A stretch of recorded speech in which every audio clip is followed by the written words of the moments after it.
ഇല്ലല്ലാഹു ലാ ഇലാഹ ഇല്ലല്ലാഹ് ലാ ഇലാഹ ഇല്ലല്ലാഹു മുഹമ്മദുർ റസൂലുള്ളാഹ് ഇർതകബ്തു അലൽ ഖതാ غير حصر وعدد لك أشكو فيه يا سيدي خير النبي لا إله إلا الله لا إله إلا الله لا إله إلا الله محمد رسول الله. മുഅ്മിനീങ്ങളെ, മുഹമ്മദ് നബി സല്ലല്ലാഹു അലൈഹി വസല്ലമ തങ്ങളിൽ നിന്നാണ് എല്ലാ വിഷയത്തിലും നമ്മൾ മാതൃക സ്വീകരിക്കേണ്ടത്, പ്രത്യേകിച്ച് കുടുംബജീവിതത്തിൽ മാതൃക സ്വീകരിക്കേണ്ടത്. നമ്മുടെ കുടുംബജീവിതം പരാജയപ്പെടുന്നതിൻ്റെ വളരെ പ്രധാനപ്പെട്ട ഒരു കാരണം ലക്ഷ്യം മറക്കുന്നു എന്നതാണ്. ഒരിക്കൽ പുണ്യനബിയുടെ മടിയിൽ സല്ലല്ലാഹു അലൈഹി വസല്ലം ആയിഷ ബീവി റളിയല്ലാഹു അൻഹ, ആയിഷ ബീവിന്റെ മടിയിൽ നബി തങ്ങൾ ഇങ്ങനെ കിടക്കുകയാണ്. കുറെ സമയം കിടന്നപ്പോൾ അറിയാതെ തങ്ങൾ ഉറങ്ങി. നബി തങ്ങൾ ഉറങ്ങിയപ്പോ ആയിഷ ബീവി ഇങ്ങനെ അല്പസമയം മുഖത്തേക്ക് നോക്കിയിരുന്ന അവസാനം കരഞ്ഞു. ബഹുമാനപ്പെട്ട ആയിഷ ബീവി റളിയല്ലാഹു അൻഹ കരഞ്ഞപ്പോ ആരംഭ റസൂലിന്റെ പൂമുഖത്തേക്ക് രണ്ടിറ്റ് കണ്ണുനീരറ്റി വീണു. നബി തങ്ങൾ ഞെട്ടി ഉണർന്നുകൊണ്ട് ചോദിച്ചു, യാ ആയിഷു, ഏ ആയിഷ, അഹസൻത, നിനക്ക് ദുഃഖമായോ? യാ ആയിഷു, ഏ ആയിഷ, നിനക്ക് വിഷമായോ ഞാൻ ഉറങ്ങിയത്? നീ കുറെ സമയം സംസാരിക്കണമെന്ന് കരുതിയിരുന്നു, അത് നടക്കാതെ പോയി, വിഷമിച്ചോ? എന്തേ കരഞ്ഞത്? ആ സമയത്ത് ആയിഷ ബീവി റളിയല്ലാഹു അൻഹ പറഞ്ഞു, അല്ലാഹുവിന്റെ റസൂലേ, ദുനിയാവിൽ എനിക്ക് മടിയിൽ കിടത്താൻ നിങ്ങളെ ലഭിക്കും. നാളെ സ്വർഗത്തിൽ നമ്മളെല്ലാവരും എത്തിച്ചേർന്നാൽ എനിക്കിങ്ങനെ മടിയിൽ കിടത്തി ഉറക്കാൻ നിങ്ങളെ ലഭിക്കുമോ നബിയേ? അതാലോചിച്ചപ്പോ എനിക്ക് കരച്ചിൽ വരികയാണ് നബിയേ എന്ന് പറഞ്ഞുകൊണ്ട് കരഞ്ഞു. ഞാനിത് പറയാൻ കാരണം, ഈ ഇരിക്കുന്നതിൽ ഭൂരിഭാഗം ആളുകളും കല്യാണം കഴിച്ച് ഭാര്യയുള്ളവരാണ്. താഴെ ഒരുപാട് സ്ത്രീകളുണ്ട്. കുറച്ച് സ്ത്രീകളെ ഞാൻ വരുമ്പോൾ കണ്ടു, പിന്നെയും കുറെ സ്ത്രീകൾ വന്നിട്ടുണ്ട് എന്നറിഞ്ഞു. ഇപ്പോഴും ചില സ്ത്രീകൾ വന്നുകൊണ്ടിരിക്കുന്നുണ്ട്. തങ്ങൾ വാപ്പോടെ ഇരുന്നിട്ട് താഴേക്ക് കണക്ഷൻ കൊടുത്തപ്പോൾ പെണ്ണുങ്ങളുണ്ട് എന്ന് മനസ്സിലായി. അപ്പൊ അതുകൊണ്ട് എല്ലാവരും മിക്കവാറും ഒരു 80% കല്യാണം കഴിച്ചവരായിരിക്കും. ഇതെന്തിനുള്ളതാണെന്ന് നമ്മൾ ഇതുവരെ ആലോചിച്ചിട്ടുണ്ടാവില്ല. എന്തിനാണ് ഇപ്പൊ ഈ കല്യാണം? അല്ലാഹു റബ്ബുൽ ഇസ്സത്ത് സ്വർഗം പരിചയപ്പെടുത്തിയപ്പോ സ്വർഗം ആദ്യം മുതൽ അവസാനം വരെ ഒറ്റവാക്കിൽ പറഞ്ഞത് സൂറത്ത് യാസീനിലാണ്. ആദ്യം മുതൽ അവസാനം വരെ ഒന്നിച്ചു പറഞ്ഞു. അത് സൂറത്ത് യാസീനില്ല. യാസീൻ എല്ലാവർക്കും അറിയണതാണോ? ഹും വഅസ്വാജുഹും ഫീ ളിലാലിൻ അലൽ അറായികി മുത്തഖിഊൻ ലഹും ഫീഹാ ഫാകിഹത്തുൻ വലഹും മാ യദ്ദഊൻ സലാമുൻ ഖൗലം മിർ റബ്ബിർ റഹീം. സ്വർഗ്ഗാണ്. ഹും അവർ, വഅസ്വാജുഹും അവരുടെ ഇണകളും ഭാര്യമാര്, ഫീ ളിലാലിൻ മരത്തിന്റെ ചോട്ടില്, അലൽ അറായിക്കി കട്ടിലിന്മേൽ, മുത്തഖിഊന ചാരിയിരിക്കുകയാണ്. ലഹും അവർക്കുണ്ട്, ഫീഹ അതിൽ, ഫാകിഹത്തുൻ പഴങ്ങളുണ്ട്, വലഹും മാ യദ്ദഊൻ അവർ ആഗ്രഹിക്കുന്നതും ആവശ്യപ്പെടുന്നതും മുഴുവൻ അവർക്ക് ലഭിക്കുന്നതാണ്. സലാമുൻ ഖൗലം മിർ റബ്ബിർ റഹീം. റബ്ബുർ റഹീമായ അല്ലാഹുവിങ്കൽ നിന്ന് സലാം എന്ന് പറയുന്ന വാക്ക് ഇങ്ങനെ കേട്ടുകൊണ്ടിരിക്കും. സ്വർഗം മുഴുവനായിട്ട് അതിൽ പറഞ്ഞു. ഹും അവർ വ അസ്വാജുഹും അവരുടെ ഇണകളും. നമ്മള് നല്ല ഭയങ്കര ടെൻഷനുള്ള സമയത്ത് ഒന്ന് ഫ്രീ ആവാൻ വേണ്ടി പോവുക പാർക്കിൽക്കാണ്. സാധാരണ എവിടേക്കോ ഒന്ന് പോവുക, ഒന്ന് ഊട്ടി പോവുക, കൊടൈക്കനാല് പോകാം, എവിടേക്ക അതൊക്കെ കുറച്ച് കോട്ടക്കൊന്ന് പോവുക. ഇങ്ങനെ പോണം എന്നല്ല ഞാൻ പറഞ്ഞത്, സാധാരണ പോവൽ അങ്ങോട്ടാണ്, പാർക്കിൽക്കാണ് പോവുക. പാർക്ക് പോയവരുണ്ടാവില്ല ഈ കൂട്ടത്തിൽ. ഏതായാലും എല്ലാവരും ഒന്നും ഇല്ലെങ്കിലും കുറച്ചാൾക്കാർ പോയിട്ടുണ്ടാവും. പാർക്ക് ചെന്നാലേ കുറെ മരങ്ങളുണ്ടാവും. മരത്തിന്റെ ചോട്ടില് ചാരിയിരിക്കുന്ന കട്ടില്, സിമെന്റിന്റെ അല്ലെങ്കിൽ ഇരുമ്പിന്റെ നല്ല ചാരിയിരിക്കാൻ പറ്റിയ പെയിന്റൊക്കെ ചെയ്ത ഷാർ കട്ടില്. അയിമേ ഒരാണും ഒരു പെണ്ണും, ഒരാണൊരു പെണ്ണും, ഒരാണൊരു പെണ്ണും, ഒരാണൊരു പെണ്ണും, അങ്ങനെ ജോഡികള്. ചിലപ്പോ സ്വന്തമായിരിക്കും അല്ലെങ്കിൽ വാടക കൊടുന്നായിരിക്കും, എനിക്കറിയില്ല. അങ്ങനെയാണ് കാണുക. സ്വന്താണോ വാടക കൊടുന്നാന്ന് ഓരോട് ചോദിക്കണ്ടേ, നമുക്കറിയില്ലല്ലോ. സംഗതി ഒരാണൊരു പെണ്ണു, ഒരാണൊരു പെണ്ണു, ഒരാണ് പെണ്ണു, അങ്ങനെ കാണാം. കയ്യിൽ ഐസ്ക്രീം. ഐസ്ക്രീം കഴിഞ്ഞാൽ പിന്നെ ഓരോരുത്തർക്കും ഇഷ്ടപ്പെട്ട ഭക്ഷണങ്ങൾ ഇങ്ങനെ ഓർഡർ ചെയ്യുന്നതിനനുസരിച്ച് വരും. കടല വേണ്ടവർക്ക് അത്, ഒരു ചിക്കന്റെ പീസ് കിട്ടിയാൽ തിരക്കടില്ലെങ്കിൽ അത് കിട്ടും. ഇങ്ങനെ ഓർഡറിനനുസരിച്ചാണ്. പിന്നെ ആദ്യത്തെ ഐസ്ക്രീമാണ്, ഫസ്റ്റ് ചെന്നേക്കിന് ഐസ്ക്രീമാണ്. ഇങ്ങനെയാണ് പാർക്ക്. അത് അതേമാതിരിയാണ് ഖുർആൻ സ്വർഗം പറഞ്ഞത്. എന്തൊക്കെ ഇപ്പൊ ഉള്ളതൊന്നുകൂടിയും പറയട്ടോ. ഒന്ന് മരത്തിന്റെ ചൂട്, നിഴല്. 2 ചാരിയിരിക്കുന്ന കട്ടില്. 3 ഇണകള്. 4 ഐസ്ക്രീം. 5 ഓർഡർ ചെയ്യുന്ന സാധനങ്ങൾ. ഇനി ആയത്ത് നോക്കാം. ഹും വ അസ്വാജുഹും അവരും അവരുടെ ഇണകളും ഫീ ദിലാലിൻ മരത്തിന്റെ ചോട്ടില് അലൽ അറായികി മുത്തഖിയൂൻ കട്ടിലുമ്മ ചാരിയിരിക്കുകയാണ്. ലഹും അവർക്കുണ്ട് ഫീഹാദിൽ ഫാക്കിഹത്തുൻ ഐസ്ക്രീം വലഹും മാ യദ്ദഊൻ അത് കഴിഞ്ഞാൽ പിന്നെ ഓർഡർ ചെയ്യുന്ന ഓരോ വസ്തുക്കളും ഉണ്ട്. ഒരു വ്യത്യാസം എന്താ വെച്ചാല് ദുന്യാവിലെ ഏത് പാർക്കാണെങ്കിലും മൂത്രമൊഴിക്കാൻ പുറത്തേക്ക് പോകണം.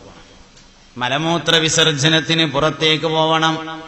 അവിടെ പറ്റൂല, ഇരുന്നോടത്തിരുന്ന് പറ്റൂലല്ലോ. ഏതായാലും എന്നാലും സ്വർഗത്തിനൊരു പ്രത്യേകത ഉണ്ട്. മലമൂത്ര വിസർജനത്തിന് പുറത്തേക്ക് പോവേണ്ടി വരില്ല. കാരണം മലവും മൂത്രവും ഉണ്ടായിരിക്കില്ല. സ്വർഗാവകാശികൾക്ക് മലമില്ല, സ്വർഗാവകാശികൾക്ക് മൂത്രമില്ല, സ്വർഗാവകാശികൾക്ക് മൂക്കിൽ മൂക്കട്ടയില്ല, വായയിൽ ഉമിനീരില്ല, ചെവിയിൽ ചെവിക്കായമില്ല, ശരീരത്തിന് വിയർപ്പില്ല, ഒന്നുമില്ല.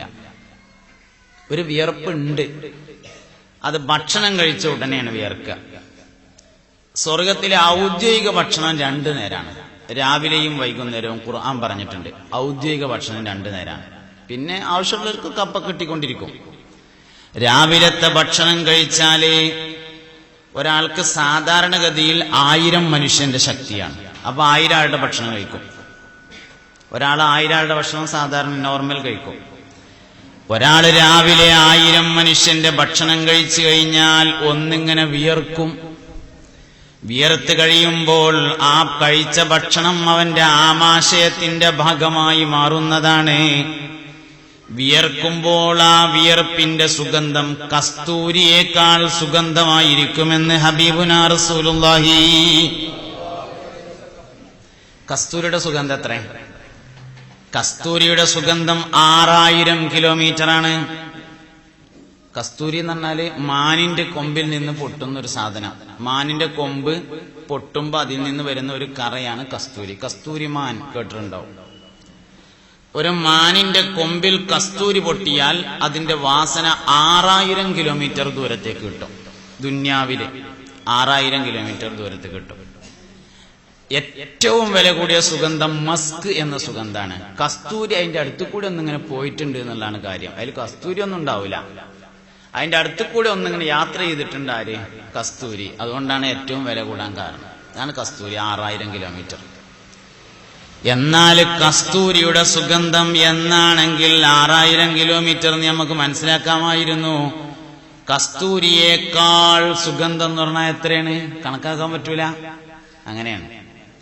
നമ്മളിങ്ങനെ ഉൾനാട്ടുകൾക്ക് ചിലപ്പം പരിപാടിക്ക് പോകുമ്പോഴേ മുതുവല്ലൂർക്ക് എത്ര ദൂരം ഉണ്ട് എന്ന് ചോദിച്ചാൽ വയസ്സന്മാരോട് ചോദിച്ചാല് 2 കിലോമീറ്ററും പിന്നെ കുറച്ചും ഉണ്ട് എന്ന് പറയും. ഈ 2 കിലോമീറ്റർ നമുക്ക് വണ്ടിന്റെ മീറ്ററിൽ നോക്കിയാൽ കാണാൻ പറ്റും. പിന്നെ കുറച്ച് യാതൊരു ചിലപ്പോ ഹദ് ഉണ്ടാവില്ല അതിന്.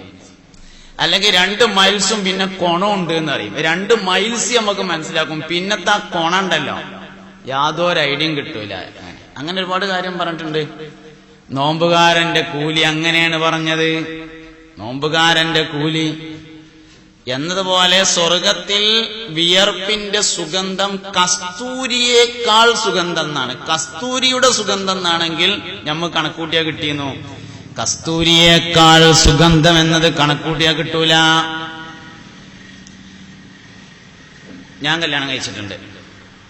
ഈ ഇരിക്കുന്നതിൽ ഭൂരിഭാഗം ആൾക്കാർ കല്യാണം കഴിച്ചിട്ടുണ്ട്. നമ്മളിൽ എത്ര പേര് നമ്മുടെ ഭാര്യ സ്വർഗത്തിക്കുള്ളതാണ് എന്ന് മനസ്സിലാക്കുകയും ചിന്തിക്കുകയും ചെയ്തിട്ടുണ്ട് എന്നതാണ് പ്രശ്നം. താഴെ ഒരുപാട് സ്ത്രീകൾ ഇരിക്കുന്നുണ്ട്. എത്ര സ്ത്രീകൾ ഈ ഭർത്താവ് സ്വർഗത്തിലേക്കുള്ളതാണല്ലോ എന്ന് ചിന്തിച്ചിട്ടുണ്ട് എന്നതാണ് പ്രശ്നം. ഓളാണെങ്കിൽ എനിക്ക് സ്വർഗത്തിൽ വേണ്ട എന്ന് ആലോചിക്കണ്ട. കാരണം ആള് ഓളന്നെയാണ്, പക്ഷെ പല്ലിന് ചെരിവൊന്നും ഉണ്ടാവില്ല. ആള് മൂപ്പരെന്നെ സാലിം വയസ്സ് തന്നെയാണ്, പക്ഷെ ഒരു പല്ല് ചെരിഞ്ഞുകാണ്ടൊന്നും ആവൂല എന്നർത്ഥം. 35 വയസ്സാണ്. 35 വയസ്സാണ്. സ്ത്രീകൾക്ക് 16 വയസ്സാണ്. ഇന്നലെയും 16ആണ്, ഇന്നും 16ആണ്, നാളെയും 16ആണ്, എപ്പോഴും 16ആണ്. പുരുഷന്മാർക്ക് 35 വയസ്സാണ്, എപ്പോഴും 35ആണ്. ഏറൂല, കുറയില്ല. സ്വർഗം പടച്ചതിന് ശേഷം അല്ലാഹു തആല ജിബ്രീൽ അലൈഹിസ്സലാമിനോട് ഒന്ന് പോയി നോക്കാൻ പറഞ്ഞു. ജിബ്രീൽ ഇങ്ങനെ പോയപ്പോ ഒരു പ്രകാശം കണ്ടു എന്നാണ്, ഒരു ലൈറ്റ്. ഉടനെ സുജൂദ് ചെയ്തു. അള്ളാഹുവിന്റെ നൂറാണ് എന്ന് കരുതിയിട്ടാണ് സുജൂദ് ചെയ്തത്. അപ്പൊ ഒരു പെൺകുട്ടി വന്നിട്ട് ഇങ്ങനെ തട്ടി നീക്കിയറിഞ്ഞു. എന്താ പരിപാടി? ഇത് സ്വർഗല്ലേ, ഇവിടെ സുജൂദ് കിടക്കാൻ പോന്നൊക്കെ നീപ്പിച്ചു. അപ്പൊ ജിബ്രീൽ അലൈഹിസ്സലാം ചോദിച്ചു, അപ്പൊ ഞാനൊരു പ്രകാശം കണ്ടില്ല അതോന്ന് ചോദിച്ചു. അത് ഞാൻ ഒന്ന് ചിരിച്ചതായിരുന്നു പറഞ്ഞു. ഞാനൊന്ന് ചിരിച്ചതായിരുന്നു പറഞ്ഞു. അത് പറഞ്ഞാൽ എന്തിനാച്ചാല് ദുനിയാവിൽ നിന്ന് ചെല്ലുന്ന സ്ത്രീയെ കണ്ട്, ദുനിയാവിൽ നിന്ന് ചെല്ലുന്ന സ്ത്രീയുടെ സൗന്ദര്യം കണ്ട് ഈ ഹൂറിപ്പെണ്ണ് അജബായി നോക്കി നിൽക്കുമെന്ന് ഹബീബുനാ റസൂലുള്ളാഹി. അപ്പൊ ദുന്യാവെന്ന് ചെല്ലണ പെണ്ണിന്റെ സൗന്ദര്യം എത്രയിക്കാരം? സാധാരണഗതിയിൽ നമുക്കൊക്കെ 21 ദിവസം കൂടുമ്പോ സൗന്ദര്യം കൂട്ടിത്തരുന്നുണ്ട്. നമ്മുടെ ശരീരത്തിന്റെ സെല്ലുകൾ അഴിച്ചു പണിയെടുത്ത് മാറ്റി തരുന്നത് 21 ദിവസം കൂടുമ്പോഴാണ്. എല്ലാ മനുഷ്യന്റെയും നമ്മുടെ ശരീരത്തിന്റെ എല്ലാ ഭാഗങ്ങളും 21 ദിവസം കൂടുമ്പോൾ മാറും. എന്നാൽ സ്വർഗത്തിൽ ശരീരത്തിന്റെ എല്ലാ ഭാഗങ്ങളും ആഴ്ചയിൽ ഒരു തവണ മാറുന്നതാണ്. അതായത് ദുനിയാവിൽ 3 പ്രാവശ്യം, ഒരു പ്രാവശ്യം മാറുന്ന സമയം കൊണ്ട് സ്വർഗത്തിൽ വെച്ച് 3 പ്രാവശ്യം മാറുന്നതാണ്. സൂഖുൽ ജുമാ എന്നൊരു ചന്തണ്ട് സ്വർഗത്തില്. സൂഖുൽ ജുമാ, വെള്ളിയാഴ്ച ചന്ത. ആ ചന്തക്ക് 2 പ്രത്യേകതയാണുള്ളത്. ഒന്ന്, അവിടെ സ്ത്രീകൾ ആരും ഉണ്ടായിരിക്കില്ല എന്നൊരു പ്രത്യേകതയുണ്ട്. 2, ഒന്നും വിൽക്കാനും ഒന്നും വാങ്ങാനും ഇല്ല എന്നൊരു പ്രത്യേകതയും അതിനുണ്ട്. ഒന്നും വിൽക്കാണ്ടാവില്ല, ഒന്നും വാങ്ങാനുണ്ടാവില്ല. സ്ത്രീകൾ ആരും വരില്ല സൂഖുൽ ജുമയില്. അപ്പൊ സ്വർഗത്തിലും പെണ്ണുങ്ങൾ വെള്ളിയാഴ്ച പോണ പരിപാടി ഇല്ല എന്ന് മനസ്സിലാവുന്നുണ്ട്. കാരണം വെള്ളിയാഴ്ച പോകുന്നിടത്തേക്ക് പെണ്ണുങ്ങളാരും ഇല്ലല്ലോ, ഒരു പെരയിലാണ്. സ്വർഗത്തിലായാലും പെണ്ണുങ്ങൾ വെള്ളിയാഴ്ച പോവില്ല. എന്തോ ആവട്ടെ, ഏതായാലും ആണുങ്ങളാണ് വെള്ളിയാഴ്ച ചന്തക്ക് പോവുക. ചന്തയിൽ ചെന്നാല് ഒന്നും വിൽക്കാനുമില്ല, ഒന്നും വാങ്ങാനില്ല. പിന്നെ എന്താ ഉള്ളതിങ്ങനെ പോയിട്ട് ഇങ്ങനെ നോക്കിയിട്ട് നമ്മള് കോളേജിൽ പഠിച്ചിന്ന് കണ്ട അബ്ദുൽ ഗഫൂർ അല്ല വരുന്നത്, ഓൻ തന്നെയാണ്. ഓന്റെ മേത്തൊരു നല്ല ഭംഗിയുള്ള ഒരു കള്ളിക്കുപ്പായം കണ്ടില്ലേ, നല്ല ചൊറുക്കുണ്ട് നിങ്ങൾ തോന്നുമ്പോഴത്തിന് അങ്ങനത്തെ ഒരു കള്ളിക്കുപ്പായം എന്റെ മേത്തും. വേറെ ആർക്കേലും എന്തേലും കിട്ടിയിട്ടുണ്ടോ എനിക്ക് കിട്ടാത്തത് നോക്കാൻ പോവുക. അതാണ് ചന്തയിലെ പരിപാടി. അത് കുപ്പായം മാത്രമല്ല കേട്ടോ. സാധാരണ ഒരാൾക്ക് 1000 പുരുഷന്റെ കഴിവുണ്ടാവുമെന്ന് ഞാൻ പറഞ്ഞല്ലോ, ശക്തി ഉണ്ടാവുമെന്ന്. അസ്സലാമു അലൈക്കും എന്നാണ്ട് സത്താറിന്റെ കൈ പിടിച്ച് നോക്കുമ്പോ ഇവന് 1000 അല്ലല്ലോ 2000 ഉണ്ട് എന്ന് തോന്നിയാൽ മതി. അപ്പോത്തിന് ഇവനും തോന്നിയവനും 2000. ഇങ്ങനെ ചന്തയെ പോയിട്ട് മൂപ്പരിങ്ങനെ വരും പെരേക്ക്, വാതിലുമ്മ മുട്ടും. റുക്കിയ വന്നിട്ട് വാതിൽ പറഞ്ഞിട്ട് ഇങ്ങനെ നോക്കും, അല്ലെങ്കിൽ മൈമൂന വന്നിട്ട് നോക്കിയിട്ട് നിങ്ങൾ തന്നെ അല്ലേ ഇപ്പത് നിങ്ങൾ തന്നെയാണല്ലോ, പിന്നെ എന്താ നിങ്ങൾക്കൊരു മാറ്റം? മൂപ്പര് മാറിയിട്ടുണ്ട്. ആള് മൂപ്പർ തന്നെയാണ്, പക്ഷെ പോയ അത്ര സൗന്ദര്യമല്ല തിരിച്ചു വന്നത്. അപ്പൊ മൂപ്പര് ഒന്ന് ഔത്തേക്ക് ഇങ്ങനെ നോക്കും, ഇജന്നെല്ലാം അറിയുമ്പോ അത് ഞാൻ പോകുമ്പോ ഇങ്ങനെ അല്ലായിരുന്നല്ലോ, ആളാകെ മാറിയിട്ടുണ്ടല്ലോ. ആഴ്ചക്ക് ഹും അവർ അസ്വാജും അവരുടെ ഇണകളും ഇവിടുന്നുള്ളത് തന്നെ ഇതേ സാധനാണ്, പക്ഷെ ഒരു കുറവുണ്ടാവില്ല, എല്ലാം മിയാണ്. അതുകൊണ്ട് ഇവിടുന്നുള്ള തന്നെ കിട്ടാനാണ് നമ്മൾ ആഗ്രഹിക്കേണ്ടത്. എന്തൊക്കെ കുറവ് അതിൽ ഇപ്പോൾ നമുക്ക് തോന്നുന്നുണ്ടോ അതൊക്കെ ഒരു 10-30 കൊല്ലേ സഹിക്കണ്ടുള്ളൂ. പിന്നെ കാലാകാലം എല്ലാം ക്ലിയറാക്കി തരും. എന്ത് തന്നെയാണെങ്കിലും മുഴുവൻ ക്ലിയറാക്കിയിട്ട് ഇവിടുത്തെ ആ സംസാരം പോലും ഉണ്ടാവില്ല. വളരെ ആകർഷണീയമായ സംസാരം എല്ലാം മാറ്റിത്തരും അല്ലാഹു തആല. കിട്ടണം എന്ന് ആഗ്രഹിക്കണം. ഇത് സ്വർഗത്തിലേക്കുള്ള ഒരു അമലാണ് എന്ന് നമ്മൾ മനസ്സിലാക്കണം. നിക്കാഹിന്റെ സദസ്സിൽ ചെന്നാല് മുക്കുരി ഒരു ഖുത്ബോധമല്ല. എല്ലാ നിക്കാഹിന്റെ സദസ്സിലും ചെന്നാൽ നമ്മൾ കേൾക്കും, മൻ തസവ്വജ ബിംറാത്തിൻ ഫഖദ് അഹറദ സുലുസൈ ദീനിഹി ഫൽയത്തഖില്ലാഹ ഫിസ്സുലുസിൽ ബാഖി. മൻ തസവ്വജ ബിംറാത്തിൻ, ഒരാൾ ഒരു സ്ത്രീയെ വിവാഹം ചെയ്താൽ, ഫഖദ് അഹറദ സുലുസൈ ദീനിഹി, അവന്റെ ദീനിന്റെ 2/3 അവൻ പൂർത്തിയാക്കി. ഫൽയത്തഖില്ലാഹ, ഇനി അവൻ അല്ലാഹുവിനെ സൂക്ഷിക്കട്ടെ. ഫിസ്സുലുസിൽ ബാഖി, ബാക്കിയുള്ള 1/3. വേറെ ഹദീസിൽ ഫഖദ് ഇസ്തക്മല നിസ്ഫദ്ദീൻ എന്നുണ്ട്. ഒരാളൊരു പെണ്ണിനെ വിവാഹം കഴിച്ചാൽ അവൻ ദീനിന്റെ പകുതിയും പൂർത്തിയാക്കി. ഫൽയത്തഖില്ലാഹ ഫിന്നിസ്ഫിൽ ബാഖി, ബാക്കിയുള്ള പകുതിയിൽ അല്ലാഹുവിനെ തഖ്വ ചെയ്തു കൊള്ളട്ടെ.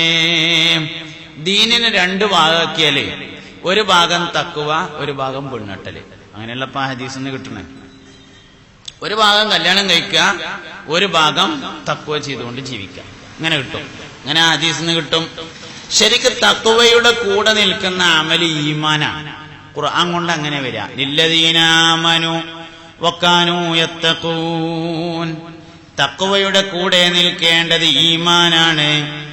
ആ ഈമാനിന്റെ സ്ഥാനത്താണ് യഥാർത്ഥത്തിൽ നിക്കാഹിനെ പരിചയപ്പെടുത്തിയിട്ടുള്ളത്. നിക്കാഹ് കൊണ്ട് ഒരു മനുഷ്യന് കൂടേണ്ടത് ഈമാനാണ്. ഉള്ള ഈമാൻ പോകല്ല വേണ്ടത്. നിക്കാഹ് കൊണ്ട് ഈമാൻ കൂടുക വേണ്ടത്, ഉള്ള ഈമാൻ പോകല്ല വേണ്ടത്. ബാക്കിയുള്ളത് തഖ്വ, അത് നോക്കണം. ഈമാൻ കൂട്ടാനാണ് യഥാർത്ഥത്തിൽ നിക്കാഹ്. ഈമാൻ കൂടാനാണ് നിക്കാഹ്. അപ്പൊ സ്വർഗത്തിലേക്കുള്ള ഒരു അമലായി ഇതിനെ നമ്മൾ മനസ്സിലാക്കണം. ഹും അവർ വഅസ്വാജുഹും, അവരുടെ ഇണകളും, ഫീ ളിലാലിൻ, മരത്തിന്റെ ചോട്ടില്. എന്താ സ്വർഗത്തിലൊരു മരം? ഒരു ഖത്തം ഒരാൾ തീർത്താൽ അവന് സ്വർഗത്തിൽ ഒരു മരം ഉണ്ടാവുന്ന ഹദീസിൽ വന്നിട്ടുണ്ട്. ഒരു ഖത്തം എല്ലാ ദിവസവും ഒരു ഖത്തല്ല, റമദാനിക്കൊരു ഖത്തം, അങ്ങനെയല്ല. ജീവിതത്തിൽ ഒരു ഖത്തം. ജീവിതത്തിൽ 60 കൊല്ലം ജീവിച്ചിട്ട് അതിന്റെ ഇടയിൽ ഒരു ഖത്തം ഒരാൾ തീർത്താല്, ഒരു ഖത്തം തീർത്താൽ സ്വർഗത്തിൽ അവന് ഒരു മരമുണ്ടായിരിക്കുമെന്ന് ശഫീഉൽ വറാ ത്വാഹ റസൂലുള്ളാഹി. എന്താണ് സ്വർഗത്തിലെ ഒരു മരത്തിന്റെ പ്രത്യേകത? സ്വർഗത്തിലെ ഒരു മരത്തിന്റെ താഴ്ഭാഗത്തിലൂടെ കുതിരപ്പടയാളി തന്റെ കുതിരയെ ഓടിച്ചാൽ 40,000 കൊല്ലം കഴിയുമ്പോഴാണ് ആ മരത്തിന്റെ താഴ്വാരം വിട്ടുകടക്കുക എന്ന് മുഹമ്മദ് നബി. ഒരു കുതിരപ്പടയാളി 40,000 കൊല്ലം കുതിരയെ ഓടിച്ചാലേ ഒരു മരത്തിന്റെ താഴ്ഭാഗം വിട്ടുകിടക്കൂ. അങ്ങനത്തെ ഒരു മരം പോരെ നമുക്ക് സ്വർഗത്തിൽ. 40 ബംഗ്ലാവ് ഉണ്ടാക്കിയാലും സ്ഥലം ബാക്കിയേക്കാരം. അങ്ങനത്തെ മരത്തിന്റെ ചോട്ടിലെ അവരും അവരുടെ ഇണകളും അലൽ അറായിക്കി മുത്തക്കിഊൻ, അരീക്കത്തിന്മേൽ ചാരിയിരിക്കുകയാണ്. അലൽ അറായിക്കി എന്ന് പറഞ്ഞ കട്ടില്. തഫ്സീർ ജലാലൈനി ഉൾപ്പെടെയുള്ള എല്ലാ തഫ്സീറുകളും ഈ കട്ടിലിനെ കുറിച്ച് പറഞ്ഞുകൊടുത്ത് മണിയറയിലെ കട്ടിൽ പോലെ എന്ന് തഫ്സീർ കൊടുത്തിട്ടുണ്ട്. മണിയറയിലെ കട്ടിൽ പോലെ എന്ന് തഫ്സീർ കൊടുത്തിട്ടുണ്ട്. കട്ടിലുകളിൽ വെച്ച് ഏറ്റവും നല്ല കട്ടില് മണിയറയിലെ കട്ടിലായിരിക്കും.